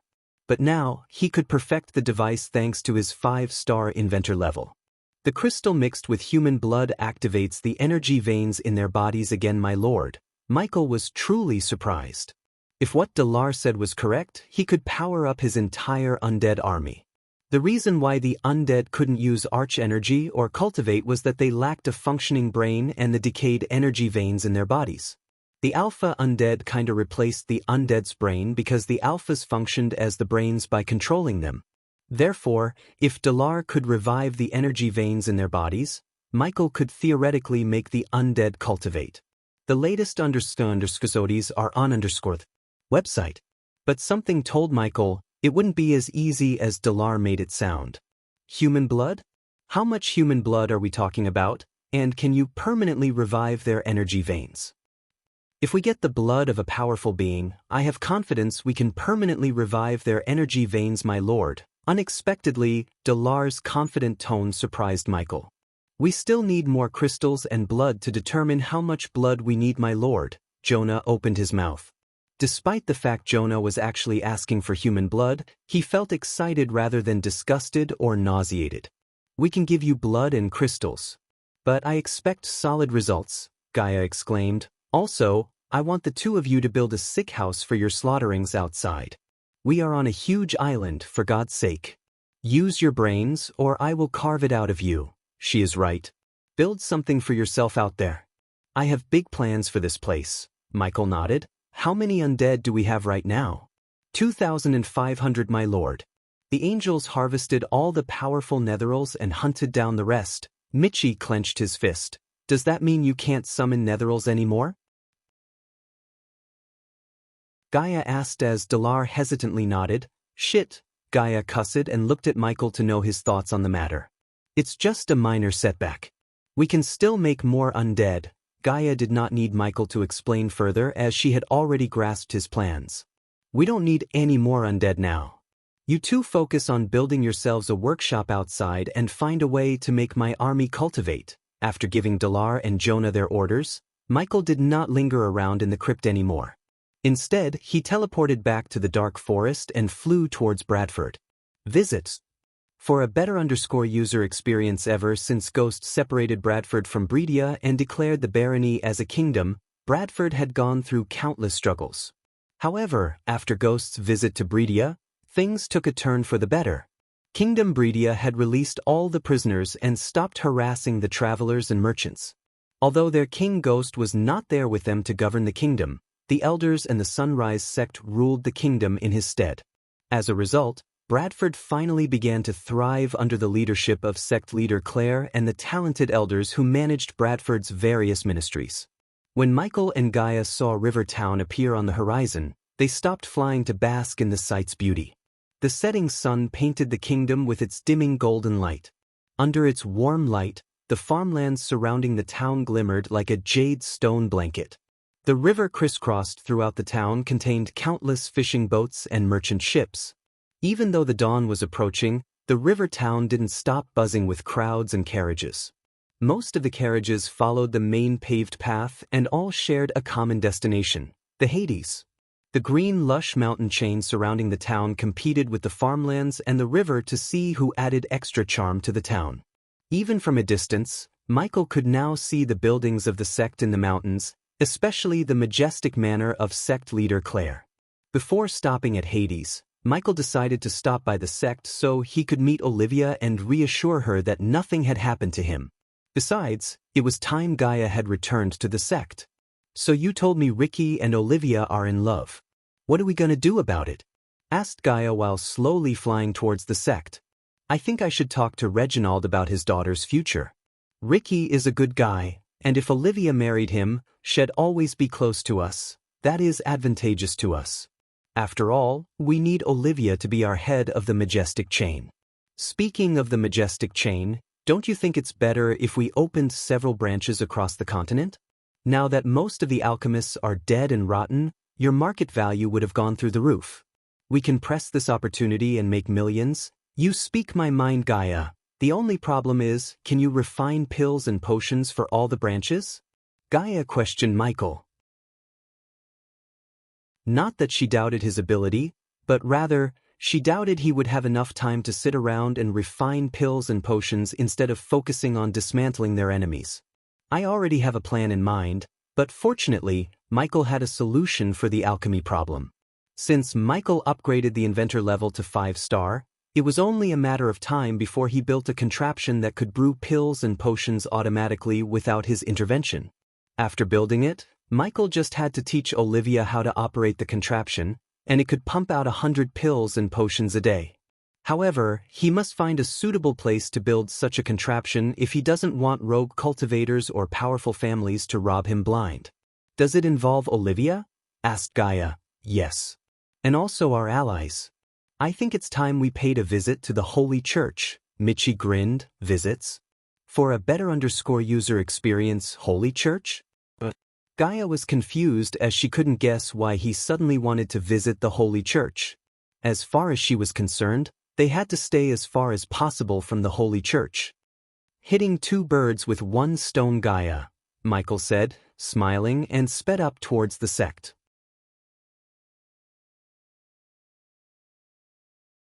Look. Hey, look. It's Sister Elia. Brother Ghost.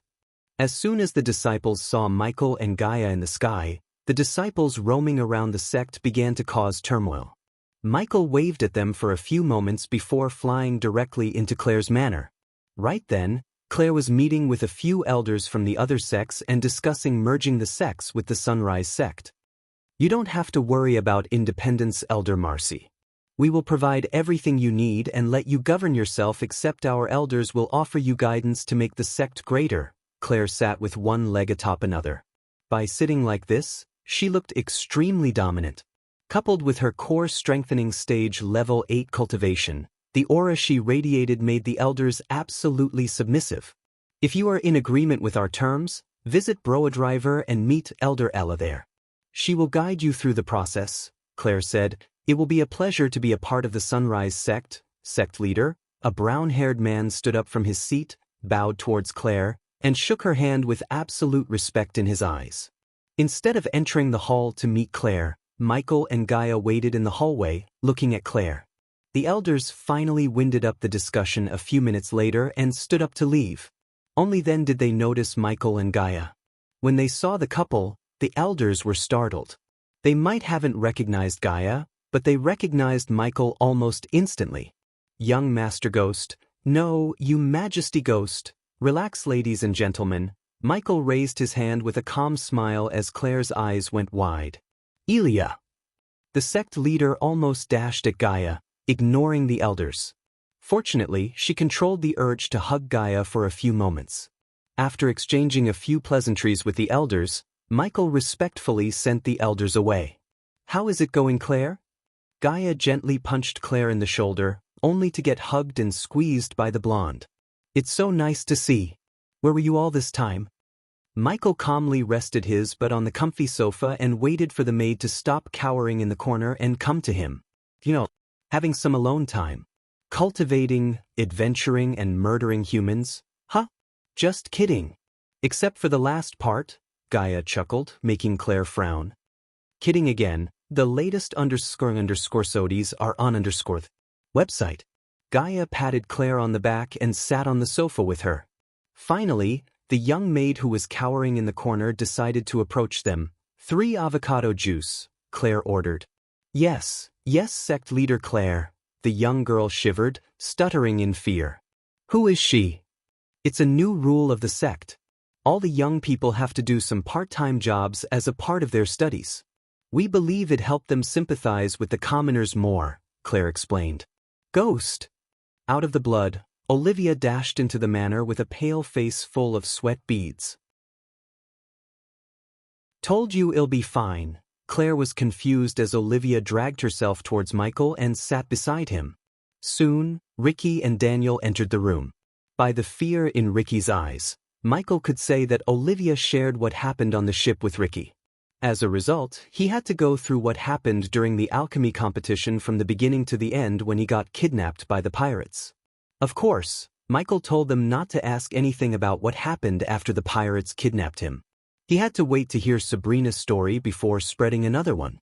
After everything was said and done about the alchemy competition, Gaia finally turned her gaze toward Olivia and Ricky. Olivia quickly realized the meaning of Gaia's sharp gaze while sitting beside Michael. Ricky, on the other hand, stood behind a sofa facing Claire and Michael with Daniel.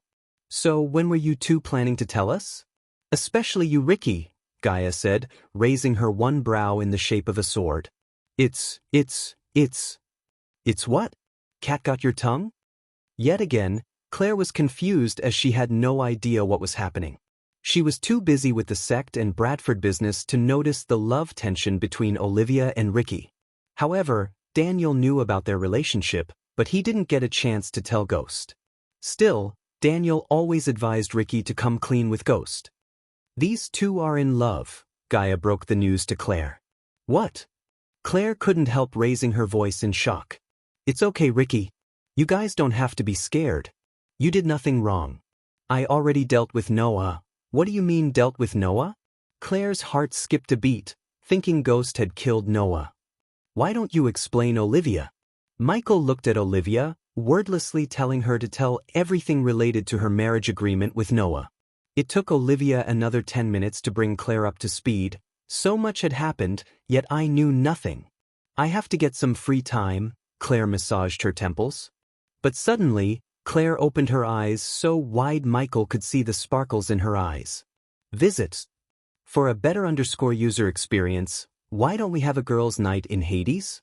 After we deal with Lord Reginald. Speaking of Lord Reginald. Ricky, send a messenger to Lord Reginald and ask him I want to meet him tomorrow morning. Really? Ricky sounded relieved and almost excited. Yes, really. Now go. After Ricky, Daniel and Olivia left the hall, Michael decided to talk to Claire about the state of Bradford and his future position in the sect. Sect leader Claire. I think it's time I graduate from the Sunrise sect and let the Sunrise sect outshine me. Claire was surprised for a moment, but soon she just sighed. I understand you. I mean, you must be stronger than your sect leader. Way stronger, Gaia exclaimed. So what's the plan? Asked Claire. Between us, I'll always be the guardian of the sect. But to the outside world, I graduated from the sect. I will be nothing more than an old student. Claire listened to Michael's plan without uttering a word as he continued. As for the matter of Bradford, I'd prefer if you merge the kingdom with a sect. It was not Michael's idea to acquire the kingdom into the sect but Gaia's. No sect had ever acquired a kingdom. Hence, if the Sunrise sect took over Bradford, it'd be the first time in history. Think about it, Claire. After taking over the kingdom, all the citizens of Bradford would be our disciples. You will have an army to defend the sect in the future against your foes. Let's be real. Countless people might be conspiring to bring us down as we speak. So we need an army, Gaia exclaimed. Besides, it'd be less complicated to rule Bradford as the Sunrise sect rather than a separate place. We got your back, Claire, as always. Gaia wrapped her hand around Claire and reassured her. Take your time, sect leader Claire. I know it's a big decision. But trust me, it's better this way. Well, I have to talk to the elders, but are you sure you want to do this? By doing this, you're basically throwing away being the king. Michael, on the other hand, just shrugged. I don't like being the king anyway. It's not my style. Plus, being called your majesty feels wrong and weird. Really? That's your reason? Claire sighed. You basically went to war with King Bredia and killed Princess Catherine. Both of them were being such a bitch at that time. Just take your time and let us know your decisions, sect leader Claire. Visits. For a better user experience, please call me Claire from now on. Just like your majesty, Ghost. Sect leader Claire feels wrong and weird. Claire giggled as Michael stood up to leave the manor. Fair. Michael nodded. And Gaia, girls' night. Do not miss it. I still haven't forgotten you didn't throw a gala for getting engaged. The last time we tried to do that, a bunch of morons ambushed us and blew Hades to hell. So you sure you still want a gala? I am planning this time, and no offense, Ghost, I'll be open for only girls, Claire said to Michael. Whatever you do, do it before the end of next week. I am planning to go to our aqua auction? Claire asked. Yeah. I heard I can get some cool stuff there. Before traveling to R, however, Michael planned to deal with the pirates in the southern continent and the status of Gisel in the ongoing war between Pre-Rid and Myril. The last time Michael heard, General Quintus was viciously attacking Pre-Rid and slowly marching towards Pre-Rid's capital. He assigned Kane to deal with the problem, and it was time to check on Vidora.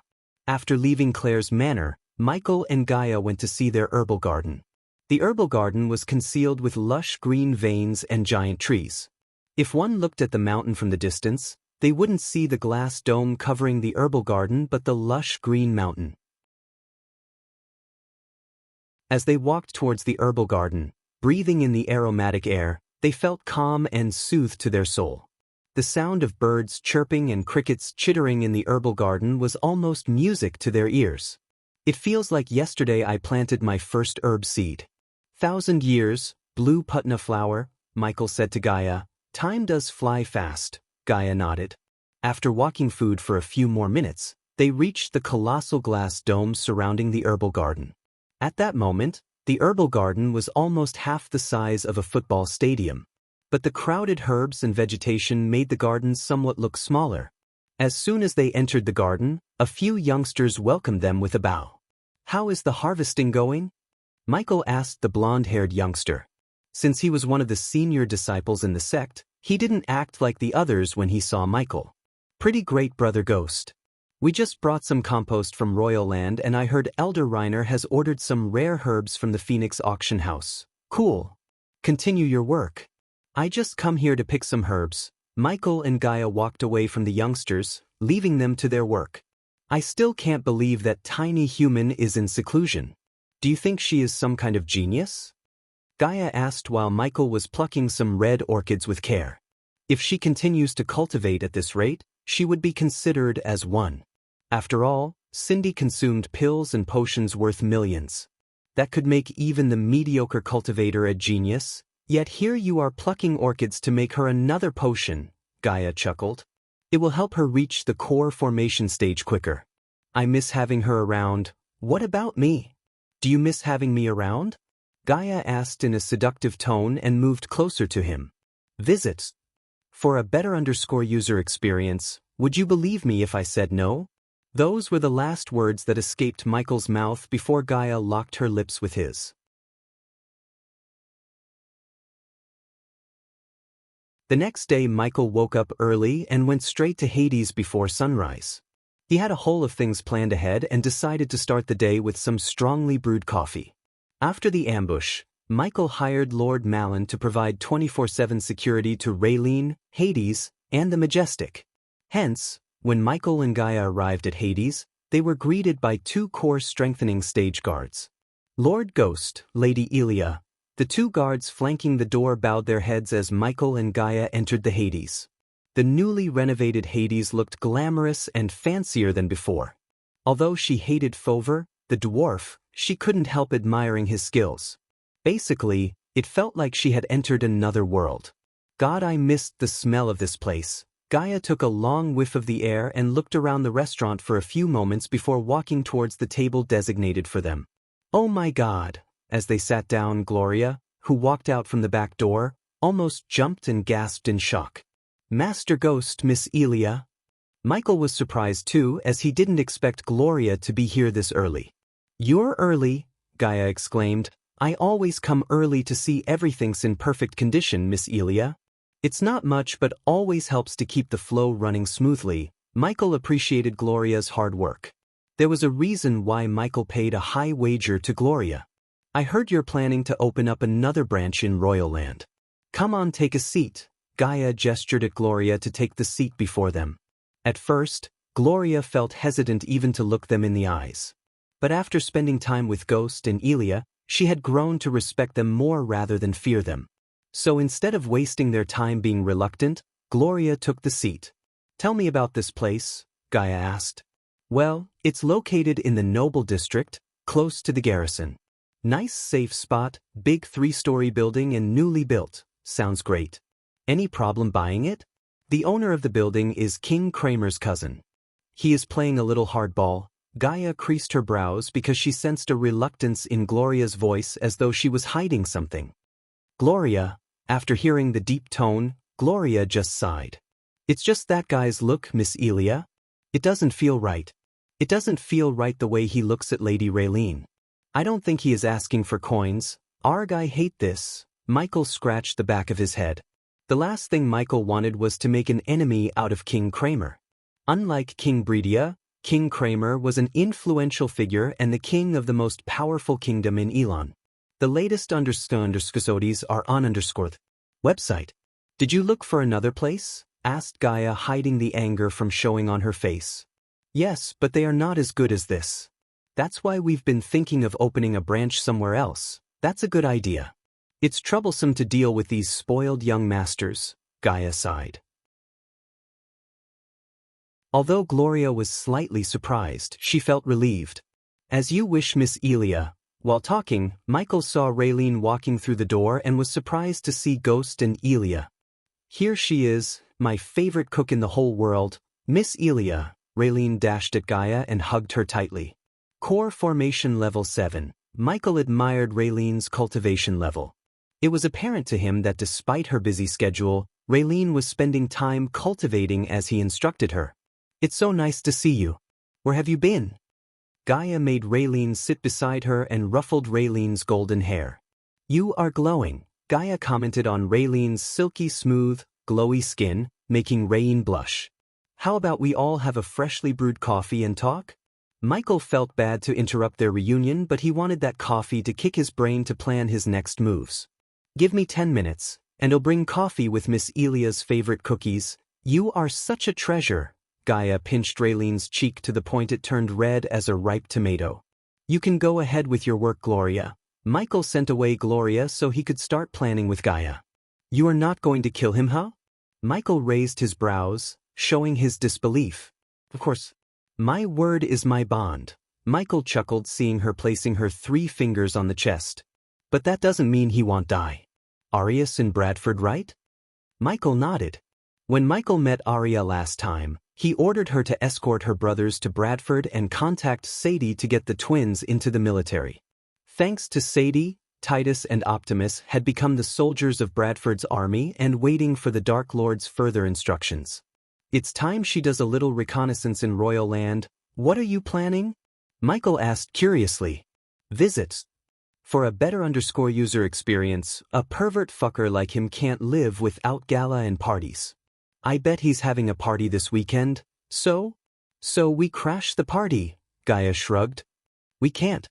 He dies, and we might become suspects. Not if he goes nuts and kills himself." Gaia grinned devilishly as Michael understood her plan. If someone killed that young master, the Guardians or the King's Guards might make the connection to Michael. However, no one would bat an eye if he went nuts and killed himself, as Gaia said. Fortunately, Michael happened to know how to make him go crazy. "Where is Eladir?" "He should have gotten out by now." Gaia watched the rising sun through the window and wondered. "While we are waiting for him, tell me where I get these things." Michael quickly scribbled a list of things on parchment and slid it towards Gaia. Black ivory, clean-cut sapphires, meridian or Ritzbury oil. Gaia read through the list of items and looked confused after reaching the list's end. "What the heck are you planning to do with all these items? You can't get these items in a common auction house. Most of these items are pretty rare." "I know someone who could get these items, but I don't think you'll like him." "Who?" Michael asked. "Lord fricking Julius of Phoenix Island." "Cool." However, Michael surprised Gaia with his calm tone. "Well, send Daniel to meet Julius on my behalf." "Wow, I thought you will be mad or what, throw a tantrum." "Look, I am a fusion stage cultivator now. Holding a grudge against a puny core formation or core strengthening man is beneath me. Honestly, I don't think Julius is holding what I did against him either. Let's just send Daniel and get these items from him. When did you become such a saint?" Gaia couldn't help rolling her eyes as she kinda expected Ghost to go to Phoenix Island and decimate everyone in his path, or at least kick Julius, but after all, Lord Julius tried to kill Ghost when he killed the group of youngsters who tried to kill Gaia. Yet, he proved her wrong by forgiving Julius. "But I get to kill him if he still acts like a bitch." Visits? For the best no_vel_read_ng experience, fair enough. Unlike before, Michael did not have to constrain himself from making enemies. On the contrary, it was the people of Elon who shouldn't make an enemy out of Michael. As a fusion stage cultivator, Michael had the power to wipe out many noble families and sects from the face of the world. At this point in time, only peak-level fusion stage or cultivators above them could stop Michael. As they were talking, another figure entered through the door, and this time, it was Eladir. He strolled toward Michael and Gaia like he owns the place with his head held high. Look who decided to show up. Since they were in Hades, instead of bowing, Eladir just nodded and took the seat before them. "Where is Nightmare?" As soon as Eladir settled down, Michaela asked him about Nightmare. "The moment we got out, he went to meet you in the sect. I bet he is with Claire right now," Gaia chuckled, imagining Nightmare in a bathtub full of bubbles. Eladir. Michael nodded at Eladir as the latter quickly drew a rune on the table. The dark red rune resembling a hawk glistened for a moment before vanishing into thin air. Now no one will be able to hear us? Good. So now he is here, tell us what's our next move is? Gaia asked Michael. To be honest, Gaia felt overwhelmed by the problems in front of them. Until now, their enemies had the advantage of being stronger than them. That had changed now. Therefore, Gaia wanted to tackle the problems head-on. First things first, we need to finish what we started.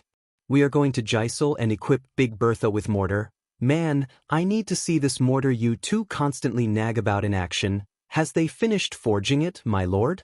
Maxine will meet us at Corey's Island with the mortar. After we finish that, I am planning to visit Aiden. We can't delay making the southern continent our strong base anymore. On one hand, we have the mysterious clan of vampires who seem to be far more powerful than we imagined. On the other hand, we have Skyhull and Guardians to deal with. So I think we will all agree when I say we turn the tables to our favor and conquer the southern continent once and for all. Gaia bobbed her head up and down excitedly. But before we do that, we have an ally to make. Michael paused for a moment. The Holy Church. I am going to make a huge sum of $5 million donation in my name against the Church's war against the Dark Lord. Ooh, I get it. After deeply thinking for a few moments, Gaia understood Michael's plan. Don't tell me you don't get him. You are thousands of years old. Just use your old brain and figure it out. Why does Ghost need the Holy Church as his ally? The latest underscores are on _ website. After seeing the amused look on Michael's face, Eladir really started to pick his brain to understand his plan. As far as Eladir heard from Michael, the Holy Church was hunting the Dark Lord in full force. Hence, he couldn't help wondering why Michael needed to meet the powerful organization that hunts him.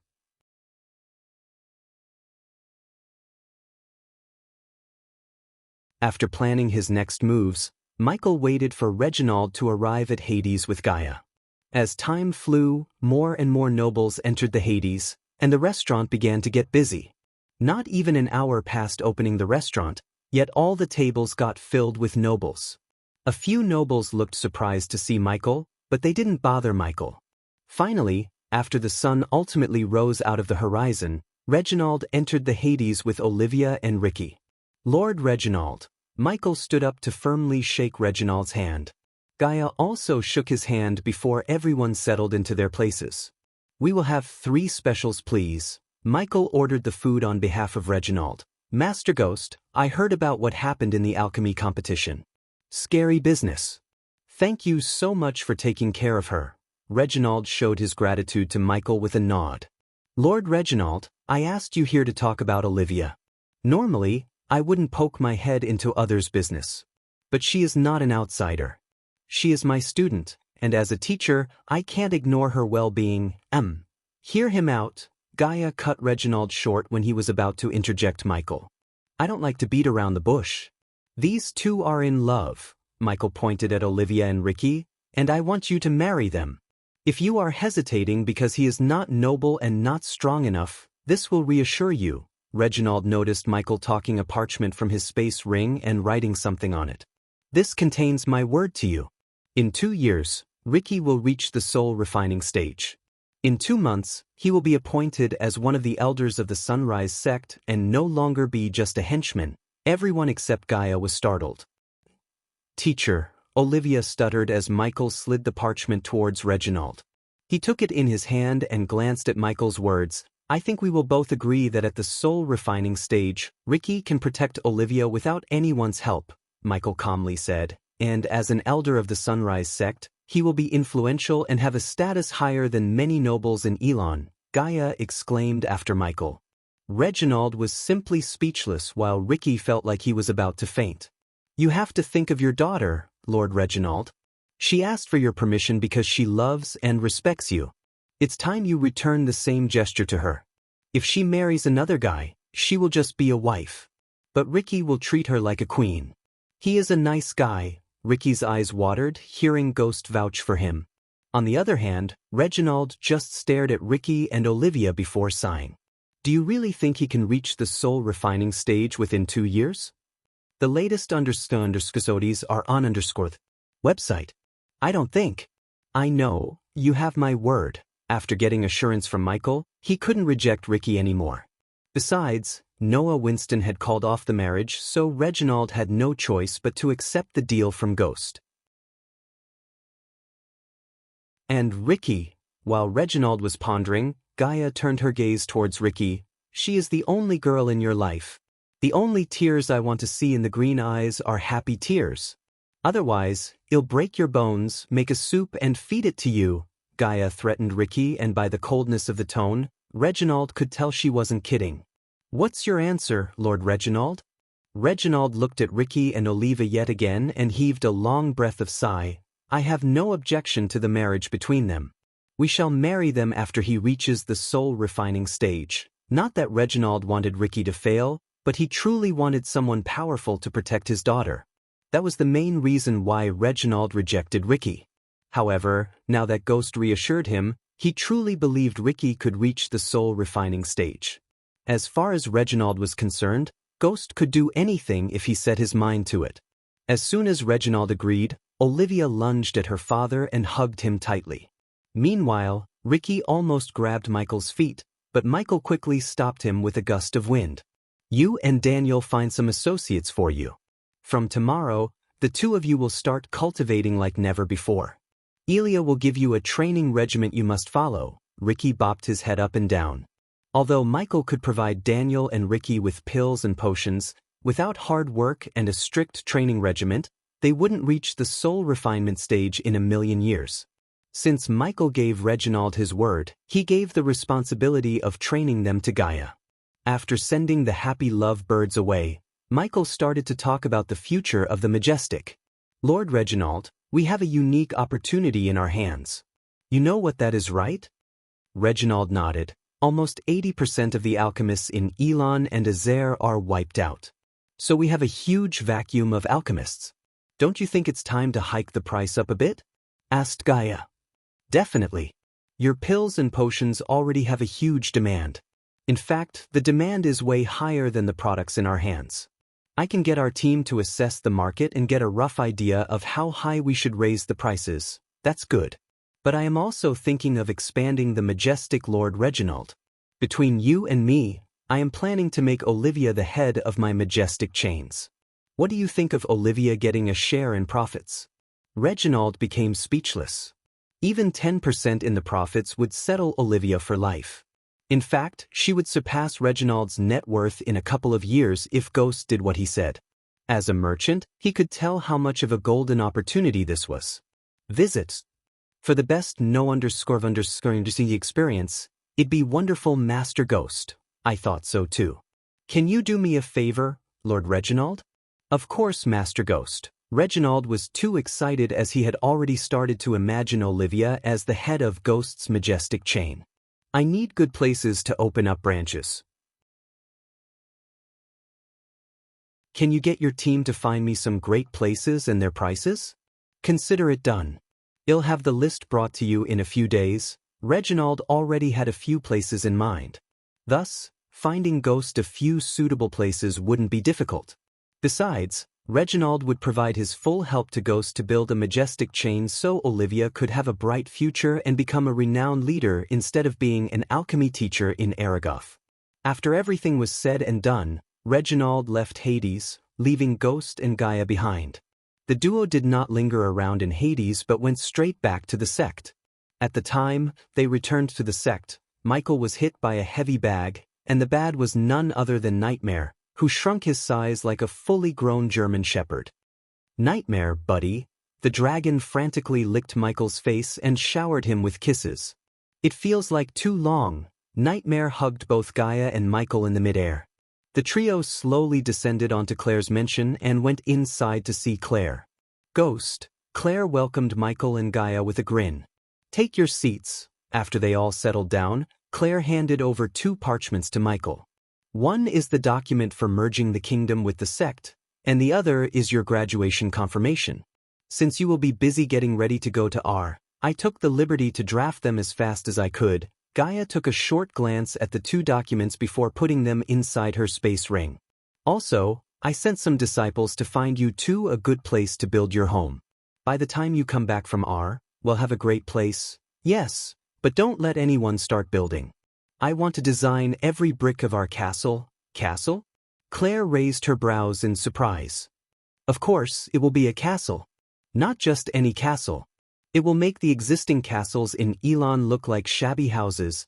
The latest _sodies are on _this website.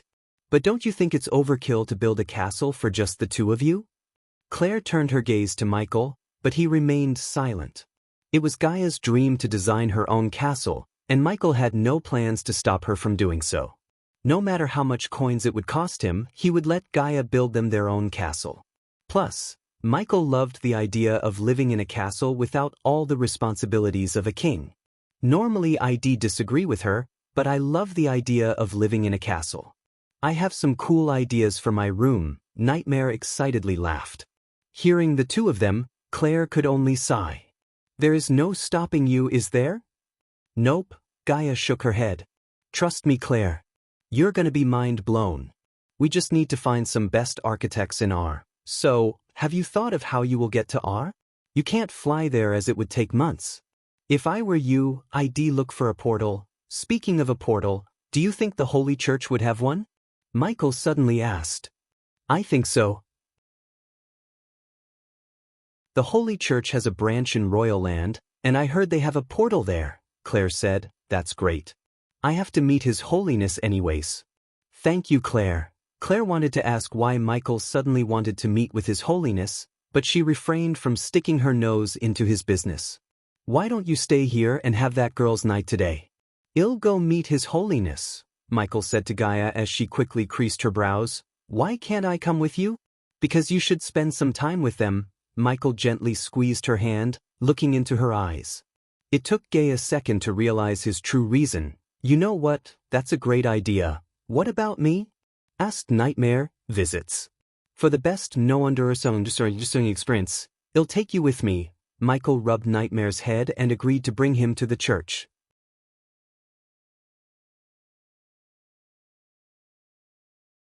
It had been a couple of months since Michael visited Royal Land. By the time he flew to Royal Land atop Nightmare, the sun was on the top, scorching everyone under with its heat.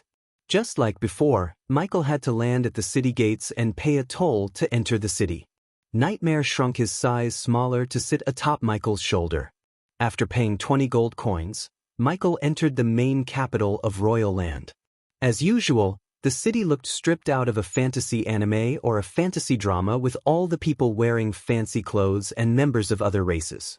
Many young girls and young boys had their own exotic pets with them, but none had a dragon. A forest dragon was still a rare dragon breed, after all.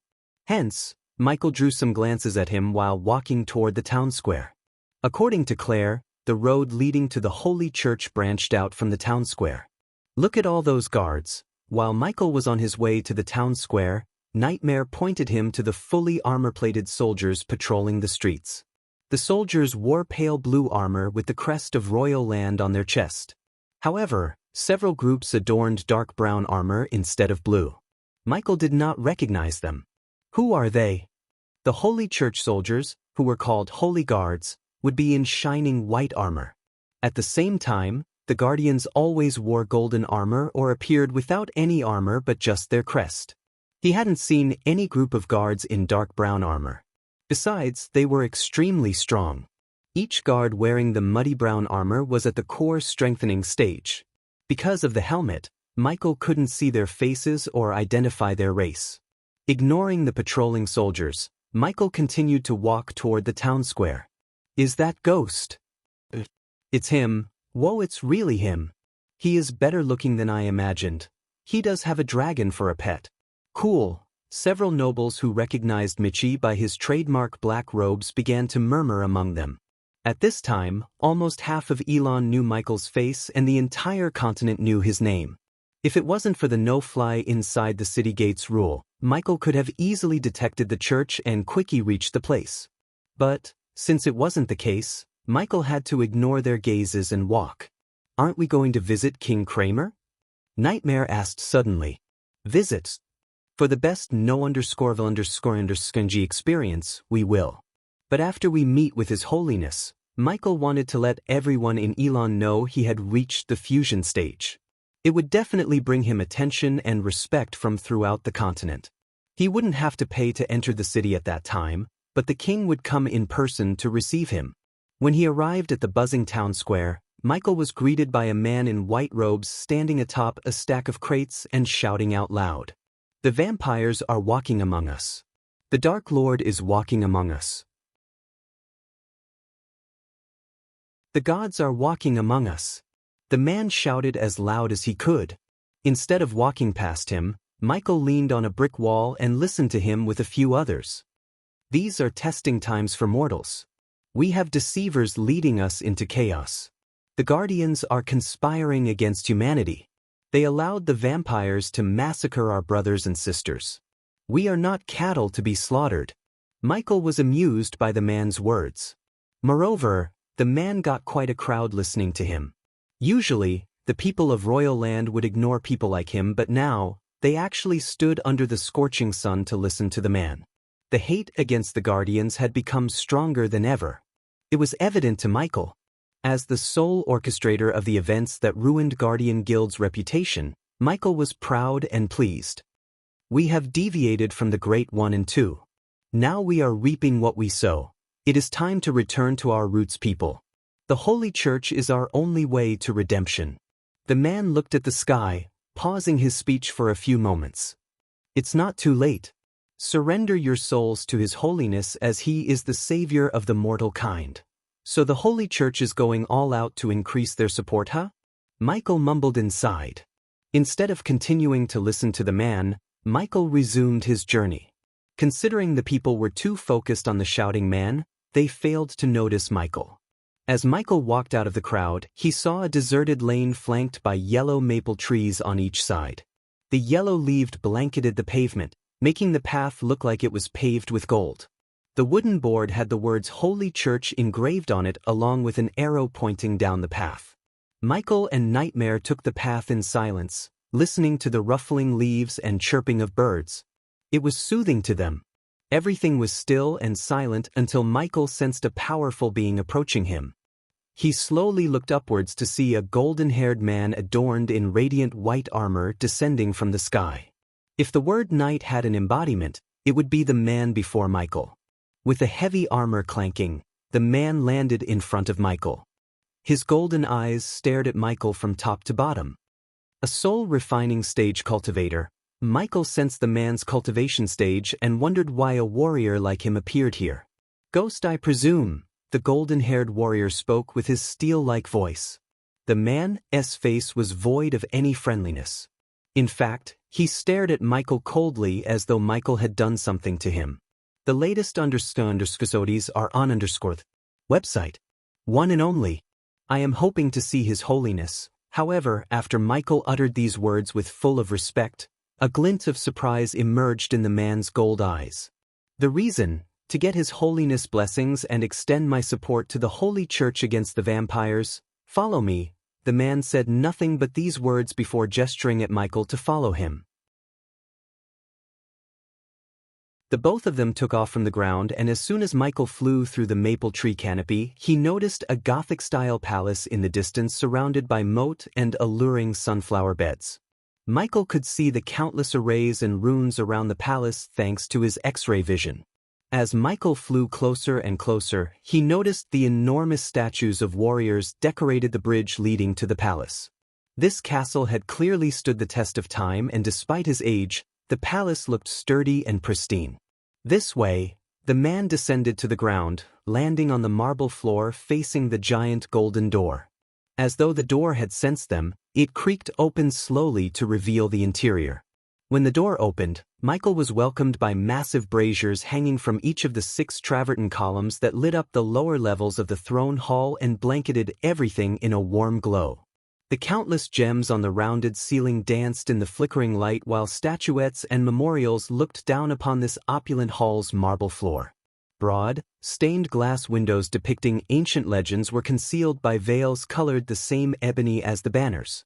The curtains had been adorned with jewels and fine patterns. An ebony rug split the entire hall in half, matching the thinner ones on either side of the hall, while burgee banners with golden fringes decorated the walls. Between each banner stood several tapers of various sizes. All but a few have been lit, illuminating the two giant statues of a man and a woman. Under these two statues were two striking thrones of iron sitting at the center of a small platform and adjoined by 5 similar, but smaller seats for visiting dignitaries. The thrones were covered in Byzantine carvings, and a lavish lantern was fixed on each of the slim ears. The comfortable pillows were radiant white ebony, and these too have been adorned with embellished quilting. Those seeking the wisdom of the holiness could do so on the plethora of extravagant and comfortable maple benches facing the center of the hall. Those of higher standing could instead take seats in the elegant balustrades overlooking the hall. Entering the hall, Michael noticed a few nobles praying to the two giant statues on their knees. Instead of following the man, Michael went to his knees and closed his eyes just like the nobles. The sudden gesture Michael surprised the man yet again. While pretending to pray to the giant statues, Michael scanned the hall. Suddenly, he sensed a body-refining stage cultivator entering the hall surrounded by soul-refining stage warriors. Michael slowly opened his eyes to see a man in his late 70s with pure white hair standing before the throne. The old man wore radiant white robes that sparkled in the light as he looked to be the embodiment of kindness. There was no doubt in Michael's mind. The old man was the holiness of the Holy Church in the royal land. May the Great One and Two be with you always. His Holiness raised the golden staff in his hand as a warm wave of energy brushed past Michael. His Holiness will now see you, the golden-haired man said to Michael. Michael stood up and slowly approached the older man on the throne with a nod. Please take the seat, child. The old man gestured at Michael to sit in the chair beside the throne. Your Holiness, please give us your blessing. Michael and Nightmare lowered their heads. May the Great One and Two be with you always. His Holiness blessed Michael and Nightmare with a gentle smile. The latest episodes are on website. It's a pleasure to see a gifted young man like you bow your heads towards the Holy Church. His Holiness softly spoke. I may not be a model citizen, Your Holiness, but I always put my faith in the Great One and Two. They guide me, and after the recent events, my faith is stronger than ever before. Nightmare was truly surprised by the extent of Michael's acting skills. He had to learn about the Great One and Two from Gaia, yet he talked like a die-hard worshipper of the two gods. The Great One and Two protect those who keep them in their hearts, child. Nothing can harm you as long as you have them in your heart. Now feel free to speak your mind, child. This is a safe zone. I want to support the Holy Church, Your Holiness. I don't trust the Guardians, and I firmly believe only the Holy Church can put a stop to all this madness. His Holiness just gently smiled hearing Michael's words. It is not madness but consequences of our sins, my child. We have lost our ways. Temporary pleasures and false gods have blinded everyone's faith. That's why I want to do my part, offering what I can to the Holy Church, Your Holiness. Your true faith is what we need, child. But we are living in difficult times, facing evil every day. To fight those evil and keep the light burning bright, we need everyone's help. Brianna, His Holiness closed his eyes for a moment. When he opened his eyes, a bald woman slowly descended before them. Your Holiness. The bald woman kindly smiled and bowed towards His Holiness. Believer Brianna is responsible for handling donations. You can make your donation no matter the amount to her. Michael nodded and took out a space ring from the system storage. Then he handed over the space ring to Brianna. May the Great One and Two bless your kind heart. Brianna kindly smiled, taking the space ring from Michael. But soon, a glint of surprise emerged in her eyes. I also want to offer a batch of healing potions to the Holy Church every month, Believer Brianna. But unfortunately, I can't make the donations in person. So is it okay if someone else made the donation on my behalf? Brianna was still in shock because no one in Elon had ever donated 5 million gold coins in one go. Even some noble families would give less to the Holy Church, yet a youngster like him made a donation of 5 million really touched her heart. Of course, you are a true believer, my child. Only if we had more believers like you. Nightmare almost coughed up blood. Although Nightmare had no idea why he was making donations to the Holy Church, one thing was for sure, Ghost was the last guy who would believe in the Holy Church. The latest underscores are on _ website.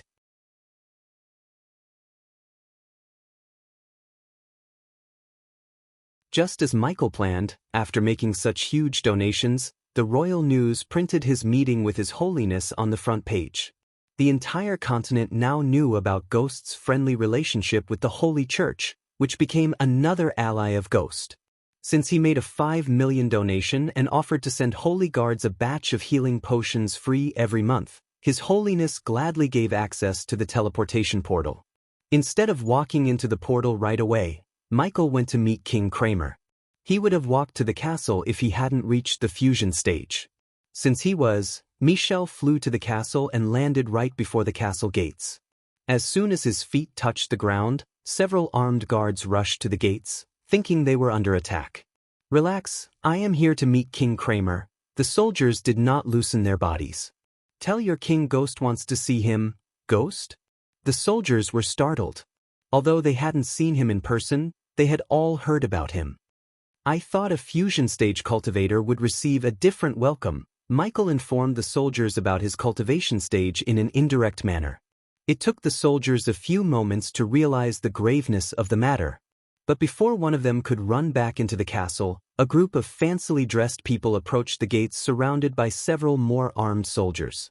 The one who led the group was a middle-aged man with wavy shoulder-length silvery hair. He was neither too short nor too tall but rather had an average build. His thick mustache perfectly complemented his clean-shaven rosy skin. Just by looking at the silver robes and the golden crown on his face, Michael could tell who this man was. King Kramer. Michael greeted the king with a smile. Sorry to drop by unannounced.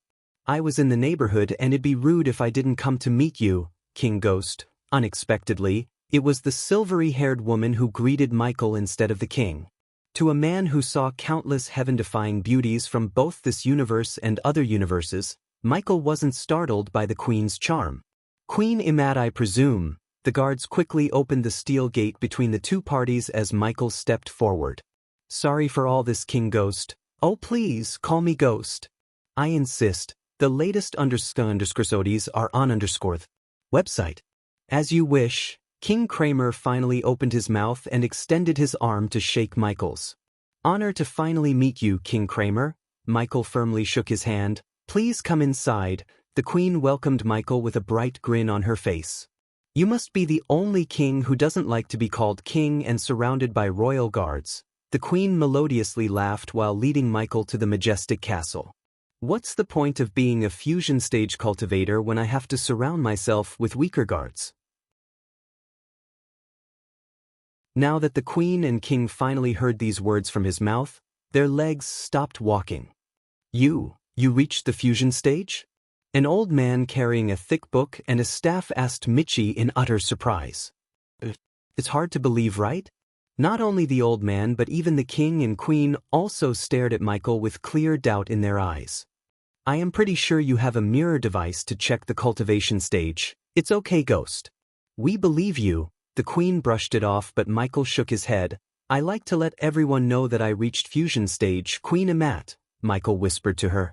Still, the others heard him. But can I ask why? Isn't it advantageous to keep your cultivation stage hidden? Apparently, the queen was more talkative than the king.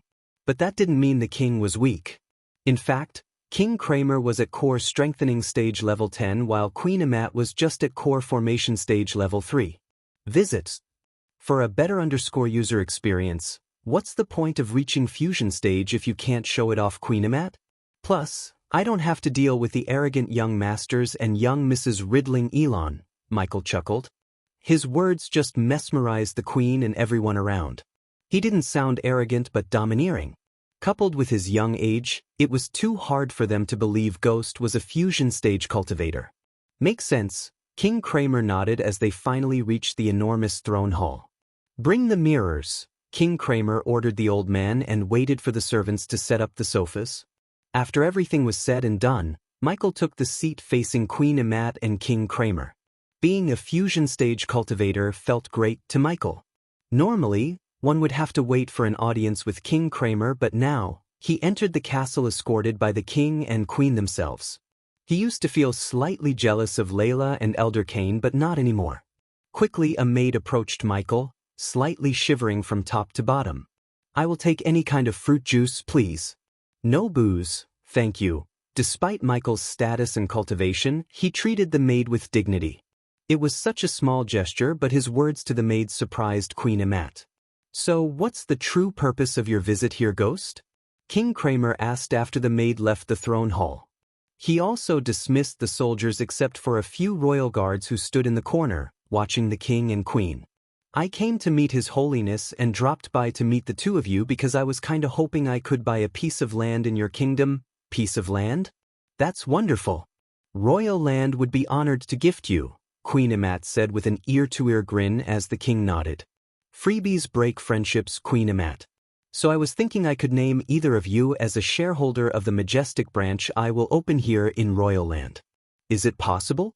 Sorry to be blunt, but I was actually thinking it. In fact, I have the same proposal to the King of Draddle and Kethan too." "Really?" Queen Amat's voice trailed off as she looked to be in deep thought about Michael's offer. Of course, Michael knew they would accept it, but they had to pretend to be thinking so they wouldn't look like power-hungry wolves. Regardless of their status as king and queen, they would still be wanting to be a part of something big as majestic. But because Ghost was a fusion stage cultivator, and being an ally to a fusion stage cultivator came with countless benefits. From Michael's perspective, he needed allies. By making them King Kramer and Queen Amat shareholders in the Majestic, they would not only become his allies, but the Majestic would get the protection of the entire kingdom. Once the king and queen taste the benefits, Michael could reap more from the two of them. I mean, just think about it. An outsider comes to your home and runs things without giving you any sort of tribute. It's not fair, right? That's why I want the two of you to be a part of Majestic in Royal Land visits. For the best experience while they were talking, the old man who went to bring the mirror finally arrived at the hall with several other nobles. They all had one thing in common: curiosity. The last time Michael saw the device was when he competed in the Elon tournament. Of course, the mirror before him looked a little smaller and lightweight. It was apparent to Michael that the Guardians had made some modifications to the device. One single shout from the dormant Hydra, and they still hadn't recovered their ability to perceive someone else's cultivation level. "Let's do this, shall we?" Michael rubbed his palms together excitedly before walking toward the mirror. "We made some changes to the contraption, Master Ghost. This one is specifically designed to check whether someone is at the fusion stage or not. I hope you don't mind it." "Why would I?" Michael just shrugged, placing his palm on the mirror. As soon as his palm touched the mirror, he felt a suction force and a warm sensation throughout his body. The mirror remained unmoving for a second before slowly starting to radiate a bright purple light from within. "Fusion stage," the old man mumbled under his breath. "How am I doing?" Michael winked at the nobles as they stared at Michael in pure amazement. Michael was sure they would spread the news of his cultivation stage throughout the continent by tomorrow morning. "We should agree, don't you think?" Queen Amat whispered to King Kramer. It's always better to have allies." King Kramer nodded, agreeing with Queen Amat's words. Now that Michael had finished proving himself, he returned to his seat. "Well, King Kramer and Queen Amat," Michael looked at them for their answer, "we will definitely consider it, Ghost. There are some rules and regulations for us to own something. What about we give us your answer, just say, tomorrow night?" Queen Amat asked, just as Michael predicted. "Cool. The latest __SODs are on _ website."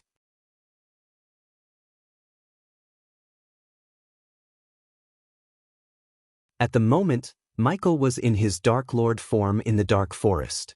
Azazel was cleaning the room while Nightmare and Vidora played with each other on the bed. "My lord," as Michael was correcting his robes before the mirror, Eladir entered the room. "I am ready," Eladir said. "Let's go then." Nightmare stopped flicking Iag on the head and leaped to land on Michael's shoulder. "You're not coming, buddy," Michael said to Nightmare as he nodded, I know. Where is Gaia though? What's taking her so long to kill one puny human?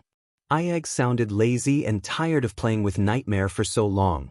However, what Michael said next excited her. She will join us later at the Pirate Haven Aden. Buddy, Michael looked at Nightmare, return to Royal Land and stay in the room.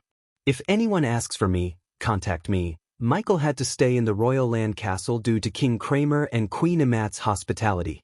They were quite insistent for him to stay the night. Since Michael did not have any more business to conduct in Royal Land, he agreed to stay the night. As far as they were concerned, Michael was cultivating in his room. Nightmare nodded before vanishing into thin air. After Nightmare teleported to King Kramer's castle, Vidora landed on Michael's shoulder with a single leap. Surprisingly, a rune glowed on their body, and in a few seconds, they too vanished. But they didn't teleport like Nightmare. Instead, they just vanished from the naked eye thanks to Elidar's little rune. The cloaking rune would have been perfect for Ghost. However, according to Elidar, anyone above the body strengthening stage could see through the rune. Hence, there was no point in using the rune in the Cultivation continent, and Michael had no need to use the rune in the southern continent. He did ask Elidar about placing the rune on his army, only to learn that the rune requires a high amount of arch energy. 50 arch energy crystals to hide oneself for 5 minutes wasn't a very eye-catching deal to Michael. Azazel, you go to the crypt and use the undead to clean the place. Dalar and Jonah also need a new working place, so see what you can do. Visits. For the best no-understanding experience, as you wish, my lord. Following Nightmare, Azazel disappeared from the room.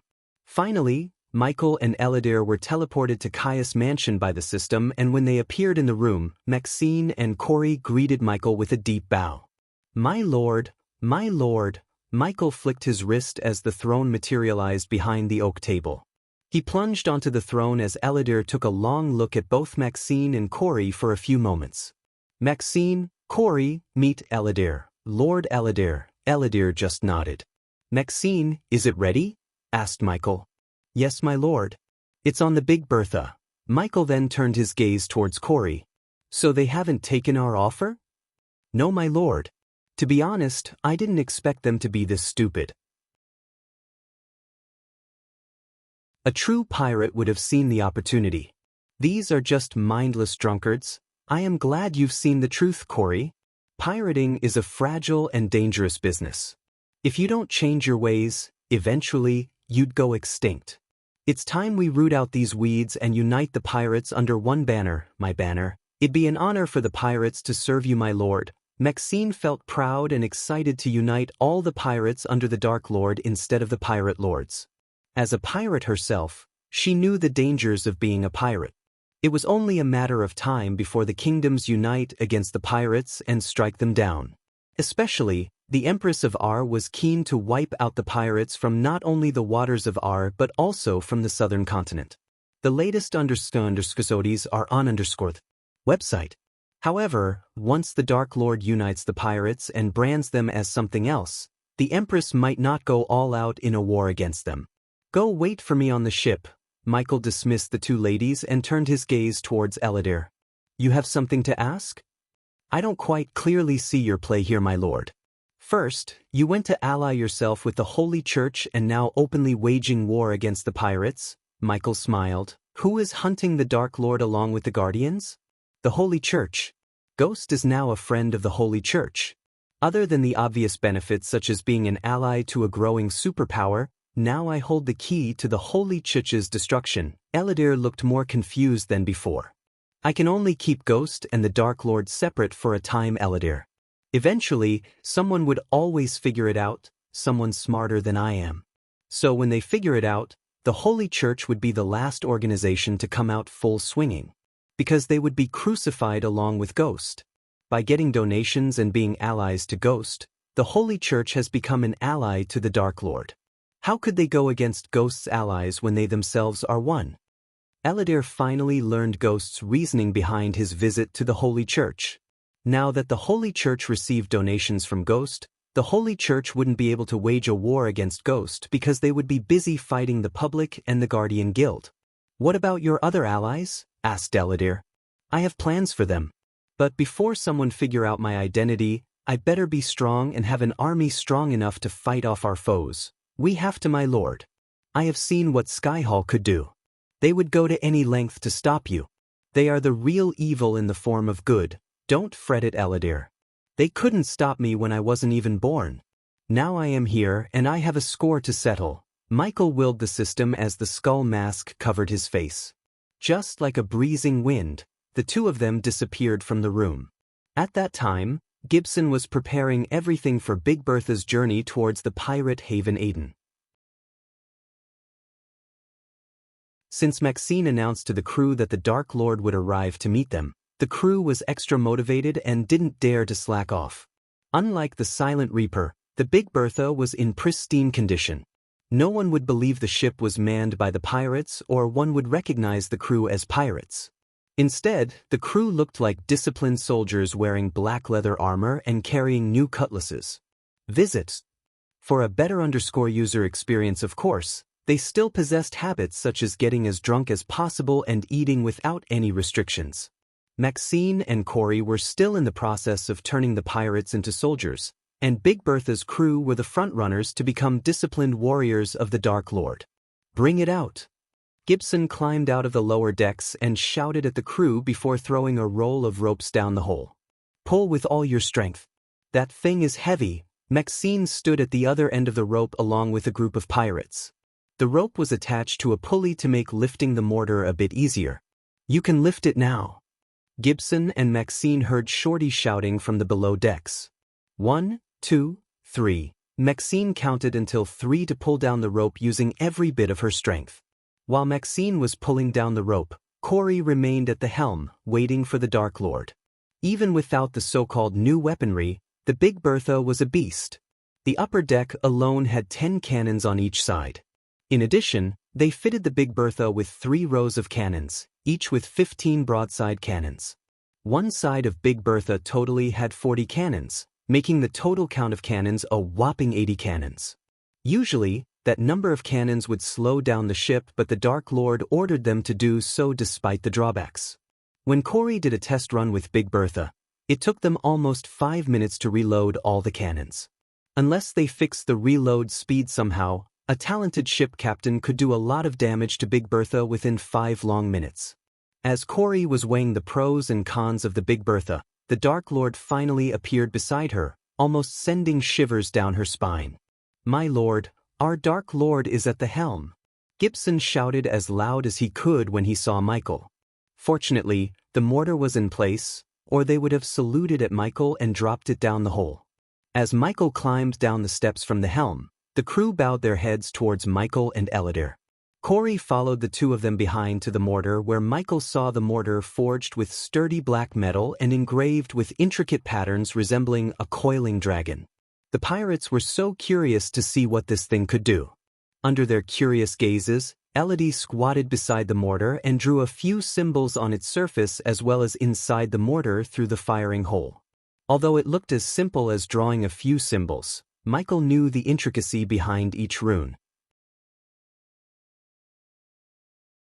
Among all the specializations in the world, rune mastery was the most difficult to master. According to Eladir, they had only explored 10% of the entire rune mastery. Michael hoped to bring out the fullest potential of rune mastery with the help of the system. Everyone, including Michael, waited for Eladir to finish. When he finally took his hand off the mortar, several runes brightly radiated crimson red light. Visit. For a better user experience, it's ready. Eladir wouldn't usually show any emotions on his face. Still, even he couldn't help proudly grinning after finishing one of his finest works to date. Gibson set a course to Aden. When the sun rises tomorrow, there will only be one pirate lord.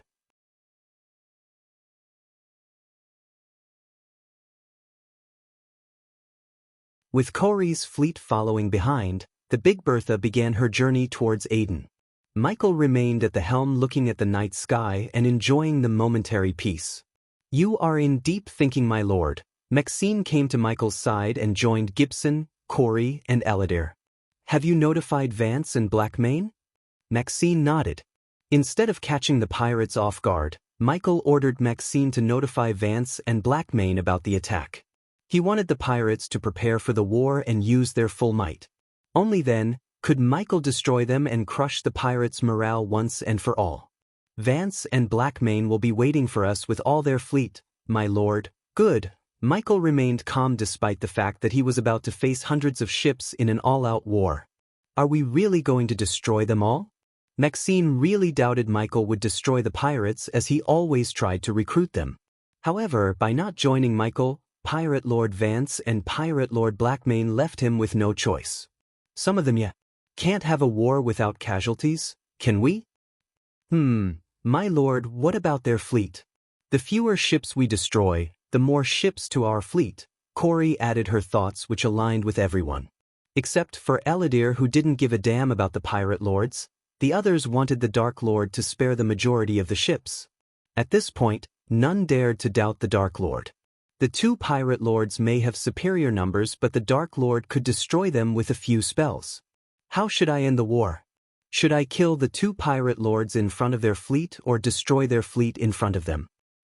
If you're asking me, I'd say kill the two of them and end it quickly. Eladir shrugged. I agree with Lord Eladir, my lord. Gibson said, yes, my lord. Killing the two pirate lords would end the war quickly. Most of the pirates would immediately surrender.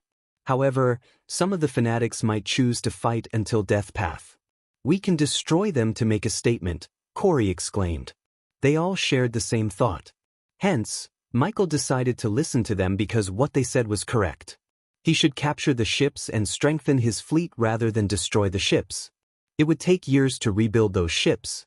According to Corey, once he conquered their fleet, he might have almost 500 ships in his fleet. You focus on destroying the fanatics. I will deal with Vance and Blackmane. It's a pity they chose false freedom over the opportunity to be something great. Some people are born to live a simple life, I guess. Under the full moon, Michael and his fleet sailed towards Aden. The Big Bertha moved in front of 120 ships, including several frigates and man-of-wars. Such a massive force would terrify any foe. But, while they were sailing forward, Michael noticed a few ships in the distance, following them. Those are Royal Navy, Gibson, who looked at the ships through the spyglass, exclaimed in shock. The latest underscores are on website. What are they doing in this water? Watching us. They want to see the battle. If I am right, someone very close to the Empress herself is in one of those ships. Should we attack them, my lord? Maxine asked. No, let them watch. They are not a threat to us. Meanwhile, in Aden, Vance was looking at the ocean through the window while taking long, deep sips of rum. Several pirate captains in his fleet accompanied him in the room. Some of them looked worried, but some looked outright excited. How long till they reach our waters? Asked Vance. Melina, the red-haired pirate who Corey met, answered, for hours top. We will show them who rules this part of the sea. Pirate Lord, one of the pirate captains exclaimed. Still have no news about Blackmane, huh? Ignoring the pirate captain, Vance questioned Melina. No, but we have his fleet. So even if he doesn't show up, we can still beat Pirate Lord Corey and her fleet. Vance took another long sip and threw the empty mug away. What about the magic-wielding captain? Lucifer? Is he coming too? As soon as they heard the name Lucifer, the pirate captains who were afraid became more terrified. According to Maxina's note, yes. He is coming. I want to show him the true power of the pirates. I want to show him why those freaks never dared to set foot on our seas. Vance growled, and looking at his fearless tone, some of the pirate captains, including Melina, became courageous. No negotiation. The moment they come into our range, fire at will, Vance ordered. Everything is ready, Vance. Melina approached Vance. Well, take care of them. After today, there'll be only one true pirate lord. She seductively whispered into his ears, visits. For the best no understanding experience, Blackmane, you bastard? Where the fuck are you? Vance looked at the hundreds of ships lining around the island, forming a defense line. Although the fleet included Blackmane's forces, Vance still missed the guidance and leadership of Blackmane. I also took the liberty to initiate the backstabbing. Vance, Melina licked her lips and Vance, he just grinned. After everything was said and done, Vance came to his ship, A brigade built for speed rather than battle. Vance named his ship the Sailing Wind. The name suited the ship perfectly because it was one of the fastest ships on the southern continent. Vance used the ship for plundering hundreds of merchant ships transporting rum. Sailing Wind's speed always enabled Vance to hit and run until the opponent's ship was in no condition to fight. Vance even brought down a man of war with his ship. Now, he waited for Big Bertha to appear in his sight along with hundreds of ships behind him. "Look!" the pirate who stood atop the crow's nest shouted as Vance looked at the horizon through the spyglass.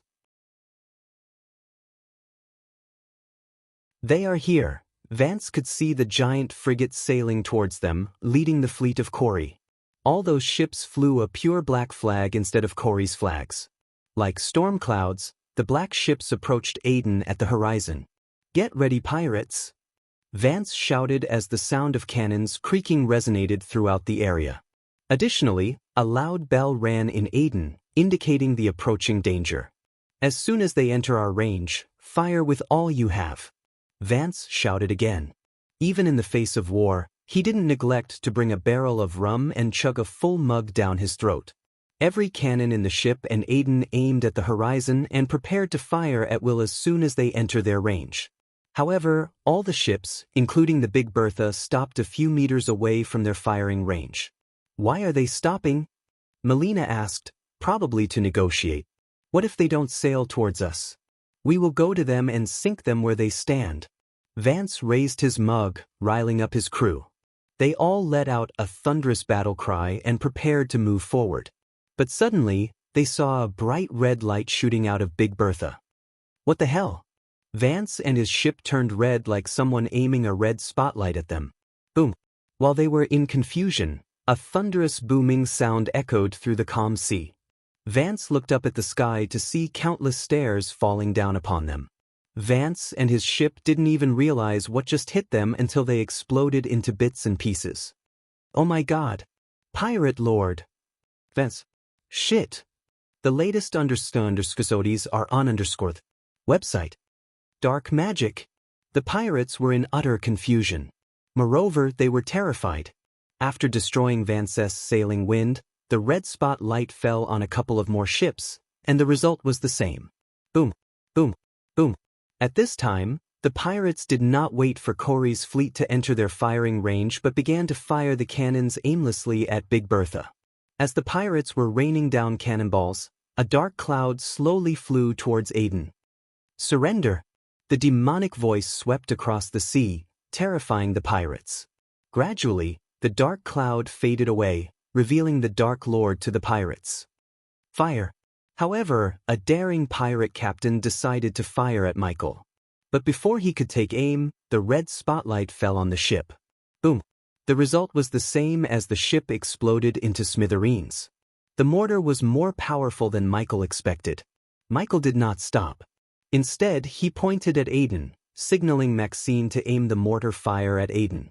He wanted to destroy the walls and the island partially to make a statement. Under the pirates' shocked gazes, countless meteors landed on Aiden, destroying the walls and everything in the explosion's vicinity.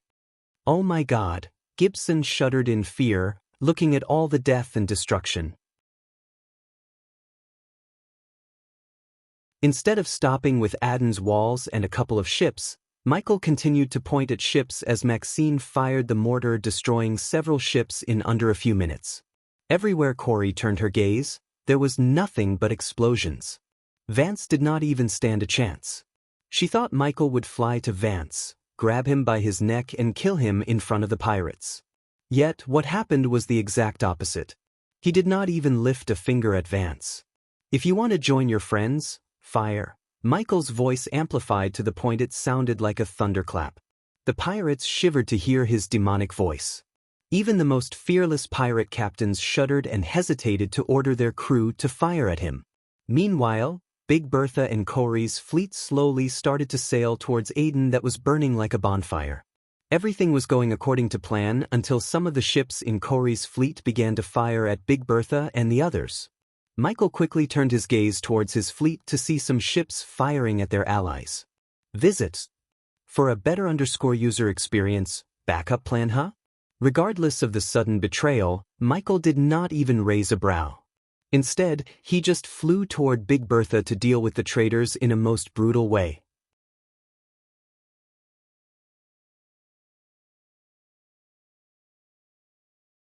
Unlike Michael, the others on the Big Bertha were completely caught off guard. Traitors! Shorty leaped onto the railing and shouted viciously. We can't fire at them without damaging them. Gibson pointed at the friendly ships stuck between the Big Bertha and traitors. Corey shivered from top to bottom, fearing what the Dark Lord would do to her because of her crew's betrayal. I should have seen it, Corey mumbled. But all of a sudden, a dark emerald-green mist enveloped the ships of the traitors. One by one, all the traitor ships got covered in thick green mist. Boom, boom, boom, boom. Suddenly, all the ships enveloped in green mist exploded except one frigate. When the dust and smoke settled down, Gibson and the others saw the Dark Queen hovering above them. Gaia flew towards the last ship of the traitors and saw a few dead bodies on the upper deck. It was apparent to Gaia that the traitors killed those loyal to Corey. Seeing the others explode to death, the rest of them were terrified. Every single one shivered from head to toe and looked as pale as a white sheet. "You're traitorous maggots!" Gaia's shout shook the frigate and sent shivers down their spines. Michael smiled behind his mask, looking at Gaia in action. Under their gazes, Gaia waved her hand as the poisonous green mist coiled around each individual on the ship. Taking the traitors with her, she flew towards Van Cess' fleet. Since there was momentary confusion among Corey's fleet, Van Cess pirate captains tried to attack them. But Gaia destroyed the traitors faster than Van Cess' fleet could fire at them. The traitors frantically squirmed against the poisonous mist around them to escape.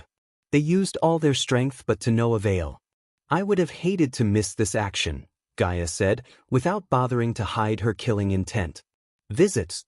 For the best no_vel_industry experience, let me show them what would happen when someone betrays us. Gaia flicked her wrist as all the 20 traitors lined up in front of them in the sky.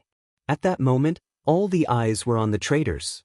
Her cold gaze swept across the traitors as she raised her hand and clenched her fist.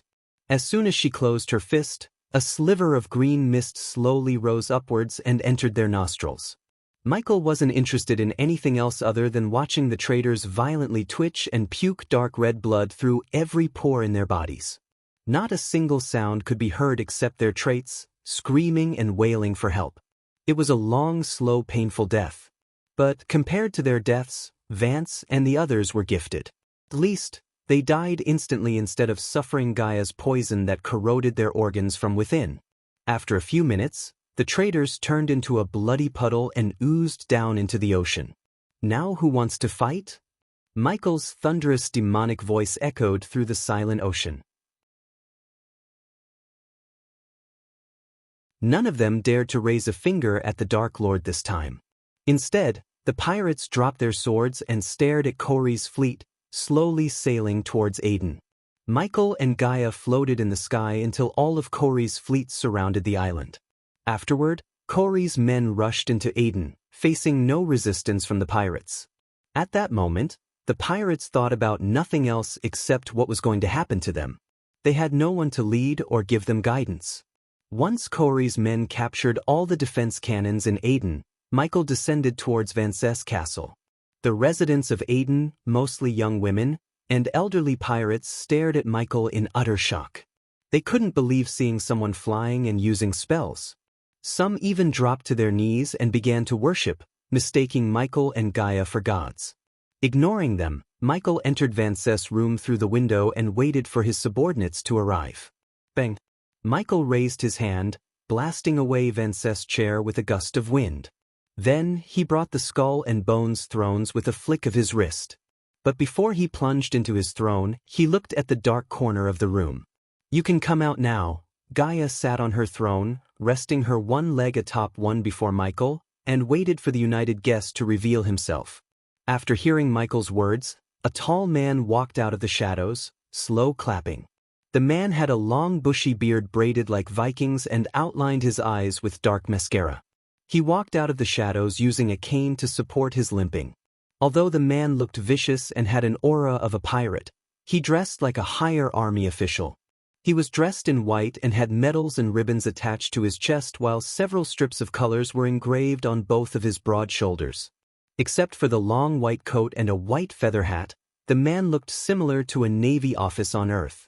Michael just sat on his throne and waited for the man to introduce himself, although Michael had already guessed the man's identity.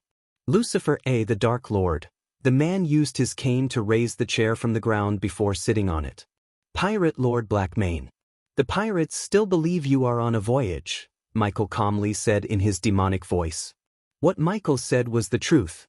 The man before them was none other than the most powerful pirate lord of the three, Gibbs Blackmane Jet. Visit. For a better user experience, pirates are an endangering species, Lucifer. We both know that. Gaia remained silent despite the fact she didn't like how he addressed Michael by his name. I don't blame you for joining the Empress. I have no problem with that as long as your Royal Navy don't raise their flags against my army. On the contrary, Lucifer. I am here to broker peace between the Royal Navy and the pirates. Her Highness believes the new leadership might take the pirates in another direction than the predecessors. Blackmane had a wise tone to his voice.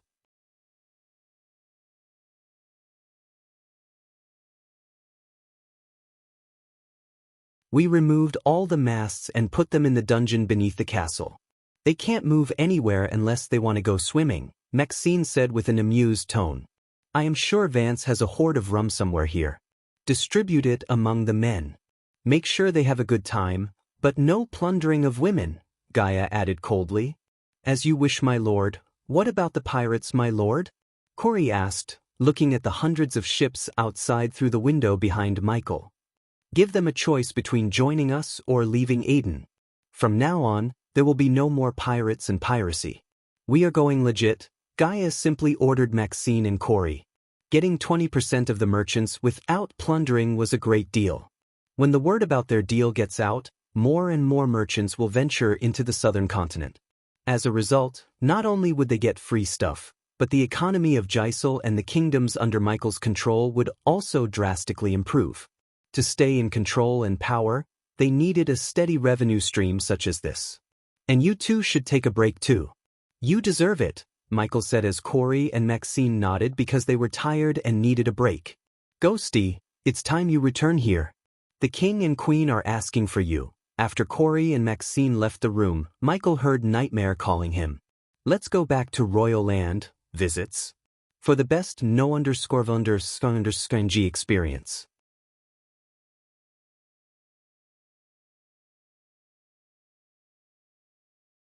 By the time Michael returned to the castle, King Kramer and Queen Amat were waiting for him with a red-haired young man. He adorned matching fiery red robes and had a deviant look to him. Ghost.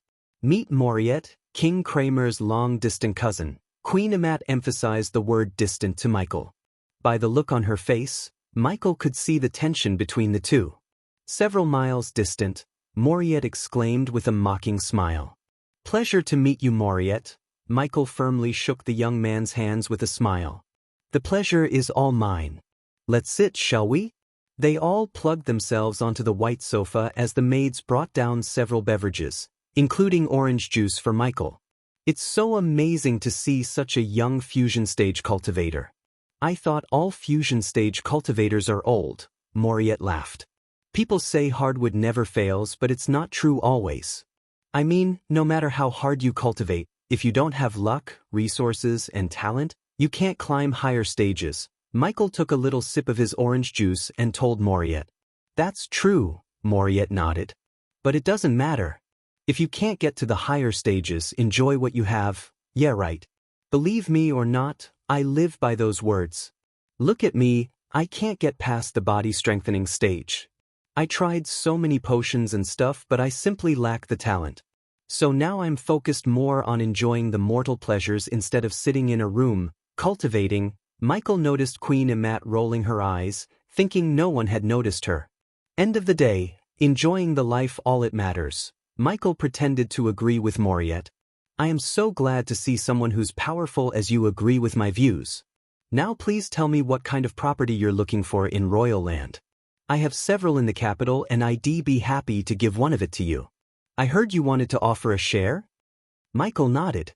The latest underscores are on website. That works great for me too. Now that I remember, one of your people came to me asking to buy one of my buildings in the capital. Pardon me for not agreeing then, Moriet apologized. He was a pervert who wanted to bed Raylene, but he was not a fool to think about her anymore. As Moriet said, he valued his life, and touching a fusion stage cultivator's women would be like jumping into the fire. Therefore, Moriet erased the thought of touching Raylene. It's okay.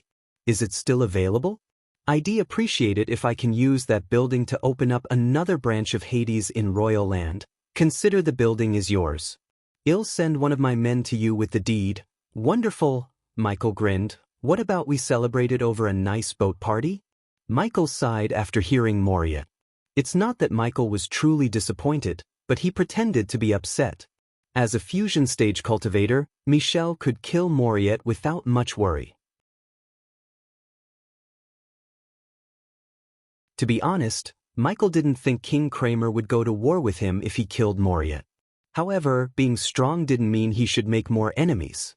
Instead, Michael chose to use his power to make more allies. Unforgettable, I have to go to Aur to attend the Aqua auction. But I give you my word, when I return, I'll definitely attend one of your parties. After all, we are kinda partners right now. Partners, huh? I like the sound of that. Moriet clanked Michael's glass with his wine glass. Although Queen Amat was annoyed, King Kramer looked relieved. Finally, his good-for-nothing cousin got a powerful young man as a friend. King Kramer just couldn't help wishing Moriet would be like Ghost. Queen Amat was Moriet's family, but even she hated him to the core. But none of them noticed the spider crawling on Moriet's sleeves and disappearing into his collar. After everything was said and done, Michael departed from the castle, heading towards the Holy Church. In the mid-air, Gaia and Nightmare joined him. What is this? Michael wiped the cookie crumbs off her mouth. After Michael cleaned her mouth, she grinned from ear to ear. Her eyes were full of excitement, just like Nightmare. So we are finally going to Aur, huh? Asked Gaia. She rubbed her hands together in excitement. It had been so long since she returned to Aur. She couldn't help thinking of her kingdom, Nagaland, an island in the seas of Aur. Visits. For the best no_vel_G experience, aren't you guys missing something? You told me you would kill that guy who tried to creep on Raylene, Nightmare asked Michael and Gaia while slowly flying towards the Holy Church. We will go to Aur and meet Eve. Then, teleport back to Royal Land, finish him off and return to Aur again. That way, no one will suspect us, Michael quickly explained to Nightmare on his way to the Holy Church. After several minutes of flying, the yellow maple valley appeared in their eyes. This time, they flew directly towards the Holy Church because Michael had the privilege to fly in the church's vicinity. The teleportation portal was on the northern side of the castle where an enormous garden of roses surrounded the portal. The blue vortex was in the middle surrounded by hundreds of blood-red roses. A bald man approached Michael with a gentle smile when Michael, Nightmare, and Gaia landed on the garden pathway. Believer Ghost. His Holiness asked me to give you access to the portal. I am Believer Maxwell. Michael bowed towards Maxwell and so did Nightmare and Gaia. This is my fiancée, Elia, and my familiar, Nightmare. They are also loyal worshippers of the Great One and Two. Maxwell was stunned to hear a dragon was actually a worshipper of the Great One and Two. But after hearing Ghost, Maxwell grinned so brightly. It feels so great to see youngsters and a dragon believes in the Great One and Two. This world needs more people like you. Gaia almost coughed blood and burst into laughter. One big donation and the entire Holy Church began to believe Michael was a true worshipper of their gods. To be honest, Michael was the last one who would believe in the Great One and Two. He was using these idiots but they had no idea. So instead, they believed Ghost to be a true believer. The exit portal is located in Ysirius in Kingdom Thera. Wonderful. Michael was glad that the exit portal was on Ysirius, Eve's home city. Otherwise, he would have had to fly from one city to Ysirius. He preferred to meet Eve first before starting to explore Aur. Have a wonderful journey, Believer Ghost, Believer Elia, and Believer Nightmare. Maxwell took time to bow towards each of them as they returned the gesture by bowing toward Maxwell. The latest underscores are on _ website. May the Great One and Two be with you and guide you on your journey. Maxwell raised his palm, blessing the trio. Afterward, the trio approached the portal. The closer they got to the portal, the stronger they felt the pull. We will meet again soon, Believer Maxwell, Michael said, looking over his shoulder before finally walking into the portal. After coming to this world, it took Michael almost 2 years to find time to visit R. However, thanks to his runic teleportation skill, he could go back and forth once he left a rune somewhere on R. Thera was a modest kingdom bordered by a calm sea to the north, rich forests to the south, a wide river to the east, and a large mountain to the west. Citizens of Kingdom Thera mainly lived off weaponsmithing, wine brewing, and blacksmithing. The kingdom's landscape was stunning: green, open fields, astonishing aquatic wildlife, and dramatic rock formations were just a sliver of the charm Thera has to offer, which was why the country was beloved among foreigners. The people of Thera were welcoming towards foreigners and tend to welcome them with friendliness. This was because they felt foreigners could fortify the kingdom's well-being. The city of Ysirius was built at the base of a modest mountain and was truly an ever-growing wonder. Its beauty was matched by the backdrop of ever-clear skies and the snowy mountain. The climate these skies brought was of great importance and also influenced the architectural designs, as the vast majority of buildings were designed to take full advantage of the climate, as more daring elements could be created when you don't have to worry about strong winds. The skyline was riddled with towering tall buildings, and many seem to have evolved throughout the ages. The culture was rising in Ysirius and had attracted a lot of attention. Many new cultures had left their mark not just on trade and relations, but also on the city's identity. What historically was a city of elves has grown into a multicultural hub where humans, beast men, and elves coexist peacefully. At that time, inside a brightly lit hall, Michael walked out of the portal along with Gaia and Nightmare. As soon as he stepped out of the portal, the trio was stunned by the man who welcomed them. Maxwell? Michael tilted his head, staring at the man from top to bottom. The man welcomed Michael, Gaia, and Nightmare looked exactly the same as Maxwell. Believer Maxwell is my twin brother. I am Believer Vishrian. Welcome to Kingdom Thera. The man bowed and the trio did the same. Visits. For a better user experience, you must be Believer Ghost. Michael nodded. Yes, and this is my fiancée Elia and familiar Nightmare. After exchanging pleasantries, Vishrian finally led them towards the golden door. While walking towards the door, Michael felt the excitement coursing through his veins. It was time he dominated the most powerful continent in the world.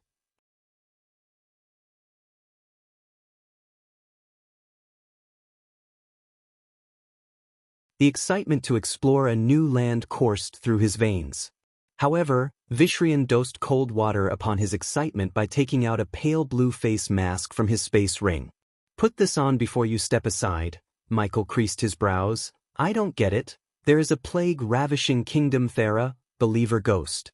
The sinners are reaping what they sow, Vishrian said so calmly, like it was a simple matter. Plague? Gaia was in a state of shock. The last time a plague hit R, millions of people including Nagas died. You don't have to worry about the plague. The Great One and Two protect those who believe in them. These words showed the extent of Vishrian's idiocy. Although the Holy Church believers were good to him, Michael felt he was dealing with a bunch of fanatics. Given a chance, the Holy Church would do more harm than good. They just didn't have the resources and power to rival the Great Eight clans. But with the recent fall of Guardians, the Holy Church was getting more popular among the people. Michael may have given a torch to lunatics in disguise. So are we even allowed to go to Thera? Normally when a plague hit, they closed the borders, right? Michael asked, standing before the golden door. They will close the borders soon. So I hope you will get what you're looking for, Believer Ghost. May the Great One and Two be with you and guide you, Vishrian calmly said, opening the door and revealing nothing but soft, squashy clouds. There was no building or rods in front of him. Except, Michael saw an endless blue sky with puffy clouds stretched as far as he could see. Only then did he realize he was in the sky. When he took a step outside and turned around, he saw the Gothic-style building that was much grander, just like the one in Royal Land. Visit. For a better user experience, the church was built on a floating mountain like some buildings in Aquilon realm. We will meet again soon, believer Vishrian. Michael quickly bowed towards Vishrian.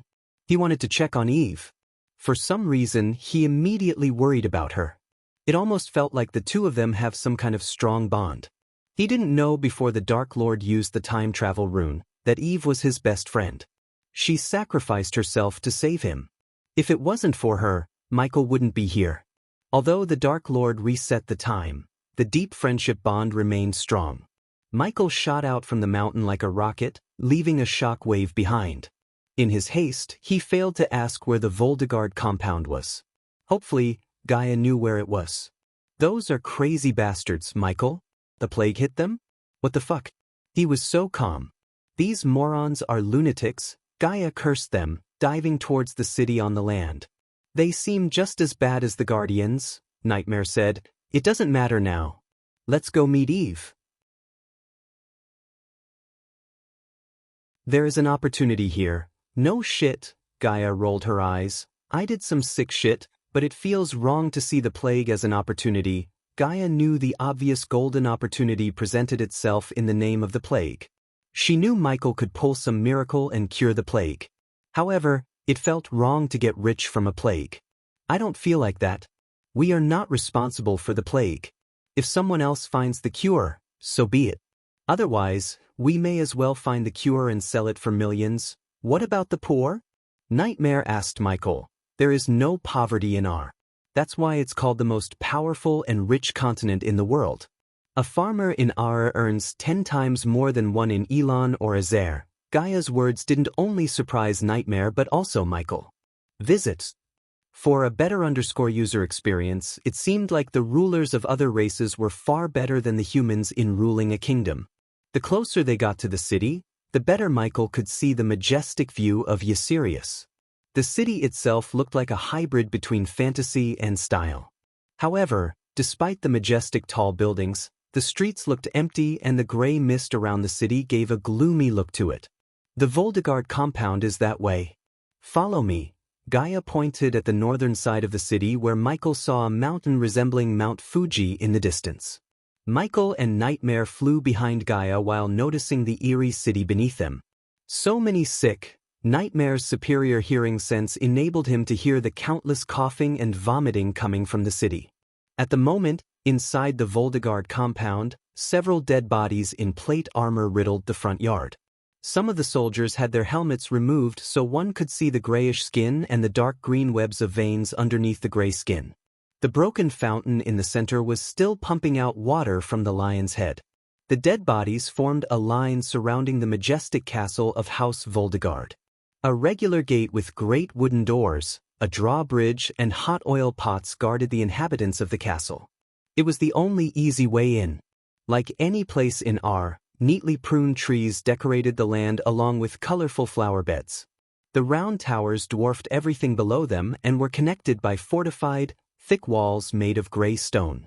The decorated windows added an extra charm to the castle as the walls had overhanging crenellations for archers and artillery. But at the moment, there were no archers or anyone to man the giant crossbows.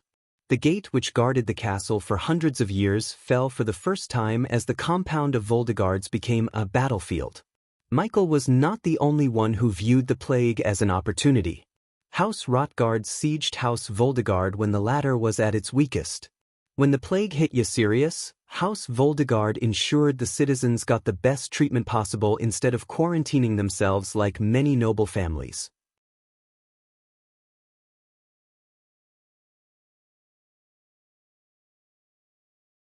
Instead of sending soldiers one by one to her, Igor signaled all 30 soldiers to flank her simultaneously from all directions. Eve began to spin the hammer as fast as she could to the point Igor only saw a blur and heard the whistling sound of the wind. Although he was here to kill Eve and her family, he couldn't help admiring her. He almost felt pity for the Voldeguards. Whoa, come on. When Igor noticed his soldiers stepping towards Eve like mindless fools. Visits. For the best no_vel__ng experience, she will beat the crap out of you if you get too close, idiots. Use your spells for God's sake. The soldiers quickly halted their steps, preparing to cast spells. I swear to gods, one of these days, I am gonna lose my mind and start killing you incompetent fools.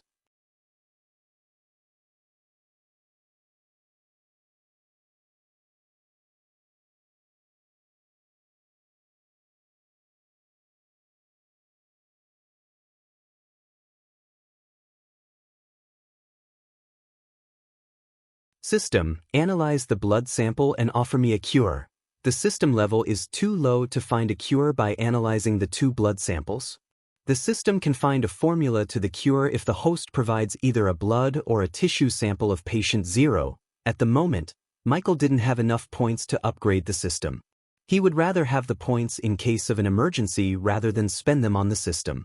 For some reason, Michael felt he would need the points soon. Besides, he would return to Mazeroth soon. No matter what, Mazeroth was a place controlled by Skyhall. It would be stupid to venture into enemy territory without having backup plans. Patient 0, huh? Eve might have an idea. Michael sat beside Eve, taking out a healing potion from his system storage. What's the plan? Asked Gaia. To find a cure, I need the first infected person. I think Eve might know who that was. Visits. For the best no_vel__ng experience.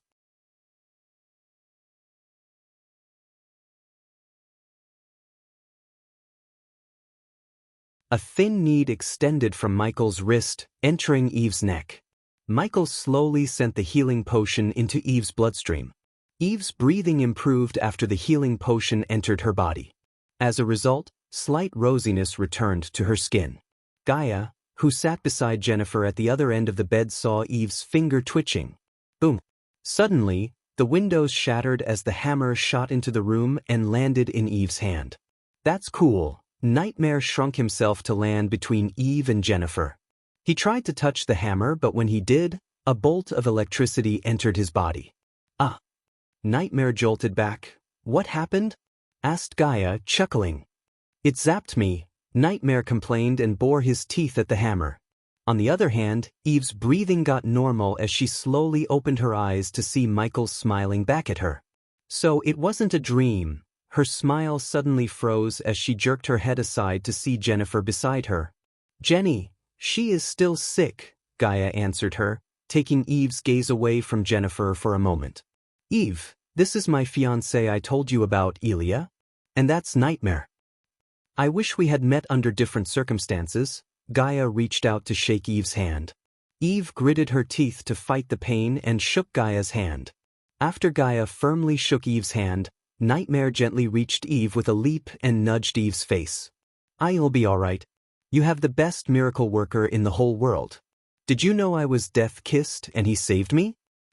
I don't know what death kiss is, but I assume it's something worse. Far worse, Gaia nodded. Yes. The point is, we can find a cure. Nightmare's kind words put a gentle smile on Eve's face. However, the smile contained misery and sadness rather than delight. The latest episodes are on _ website. Our best healers tried before succumbing to the plague. Our only hope is the heavenly alchemists. Fuck the heavenly alchemists. You have the godly alchemist right in front of you. Gaia's brash words quite surprised Eve. But what she heard from Ghost surprised her even more. I can find a cure if you get me to the person who got infected first. Any idea who that was? Before answering Michael's question, Eve flicked her wrist, taking out a healing potion. This is the last one. Eve sighed before gently opening Jennifer's mouth to pour the healing potion into her mouth. I don't know when the shipment is coming next. You do know Ghost brewed that potion, right? Eve took a deep breath and nodded as an answer to Gaia's question. After the plague hit 2 weeks ago, no one could get their hands on them. I sent someone to ask for yourself, but he never came back. Weird. How much did you pay for a potion? 25,000 after the plague. Before that, it's 15 to 18,000. As soon as these words escaped Eve's mouth, Gaia's eyes went wide, and the veins in her eyes popped, turning her eyes red. We were being scammed. We sell the 80% pure healing potion for 9,000 and the 90% one for 12,000. When I get my hands on that motherfucker who is screwing us, I'll cut his head and shove it way above where the sun doesn't shine. Gaia's words frighten Eve as she never expected a girl like her to be so foul-mouthed and brash. Eve looked at Nightmare to see him grinning embarrassedly. You'll get used to it. That's not a problem we have to deal with right now. Eve, who was the first person to get infected? Asked Michael. A dark elf. But he is buried in Xianxia, a village in Ysirius. I don't think they would let us excavate his remains. We will get arrows instead permission.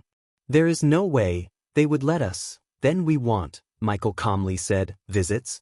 For a better user experience, we will go there by night, dig his grave, take whatever Ghost needs, and get the hell out of there before no one notices us. Gaia quickly laid out a plan as Eve stared at them wide-eyed. It was shocking to see Ghost and Elia talk so casually about grave robbing inside a dark elf territory. Usually, Eve would have stopped them, but looking at her sister and thinking about her family, she couldn't say no to something that might lead Ghost to find a cure. Are you sure you can find a cure for this? The last time Eve heard, the entire kingdom of Thera and the Empress Court of Healers were trying to come up with a cure yet had no breakthrough.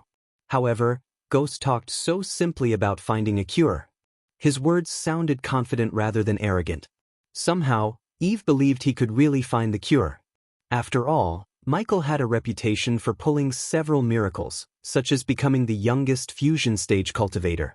Even Rowena wasn't as young as Michael when she reached the fusion stage. But before we do anything, we need more healing potions. Unfortunately, I don't have enough to keep everyone in the castle sustained. Can you brew enough potions if you had the ingredients? Eve quickly asked Ghost.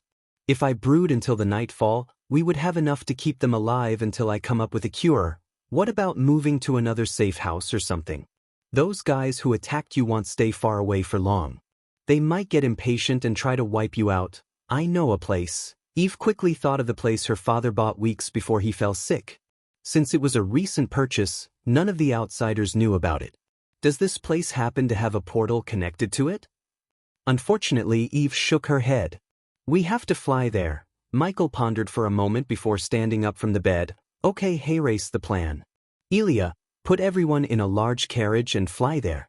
I will stay here and brew the healing potions. Michael could fly to Eve's safe place with the two girls, but Michael wanted to stay in the castle to kill in case anyone showed up to wipe out the Voldegards.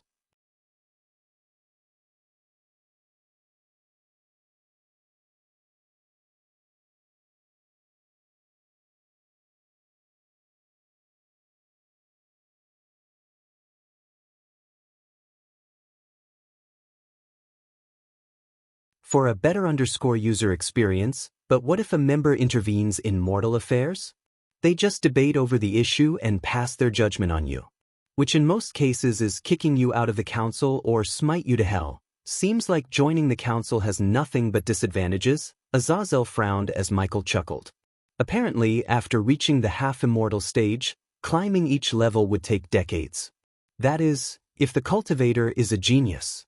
So the council gives you unlimited resources to cultivate. In return, you don't meddle in mortal affairs. It makes sense. Just imagine immortals and half-immortals running around the world. They will be absolute superpowers. They could enslave a kingdom if they felt like it. Having a council to put a leash on them is not a bad idea. At least it works great for me. When I wipe out some of the noble families, no one would be there to stop me. I just need to find a way to deal with the fusion stage cultivators. Michael explained his thoughts to Azazel while brewing the potions. So the council is one of the great 8 clans? No, they are like an independent group. As I said, they don't give a shit about anyone. A most one member could do for their descendants is doing small things like providing access to a vault. Azazel nodded as Michael waved his hand, putting out the dark flames. Then, Michael took the blood vials on the table and kept them before his eyes. Now I just need to find a cure before weaponizing the plague. The last thing I need is to bring down a plague upon my subordinates.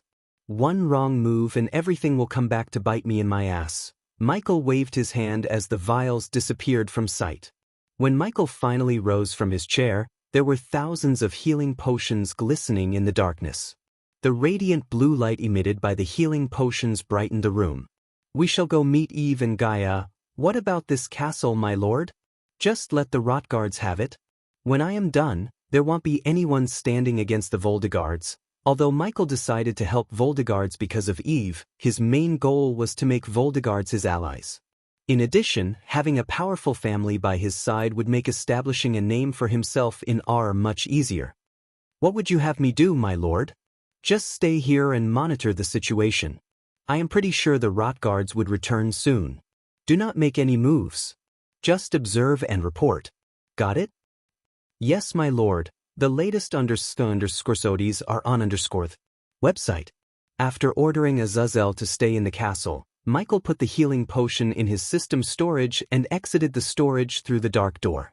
A few hours ago, the dark clouds shrouded the sky, preventing the golden sun rays from reaching the plague-ridden kingdom Thera. Under the rambling thunderclouds, Nightmare soared through the clouds like an arrow carrying a giant carriage on his back.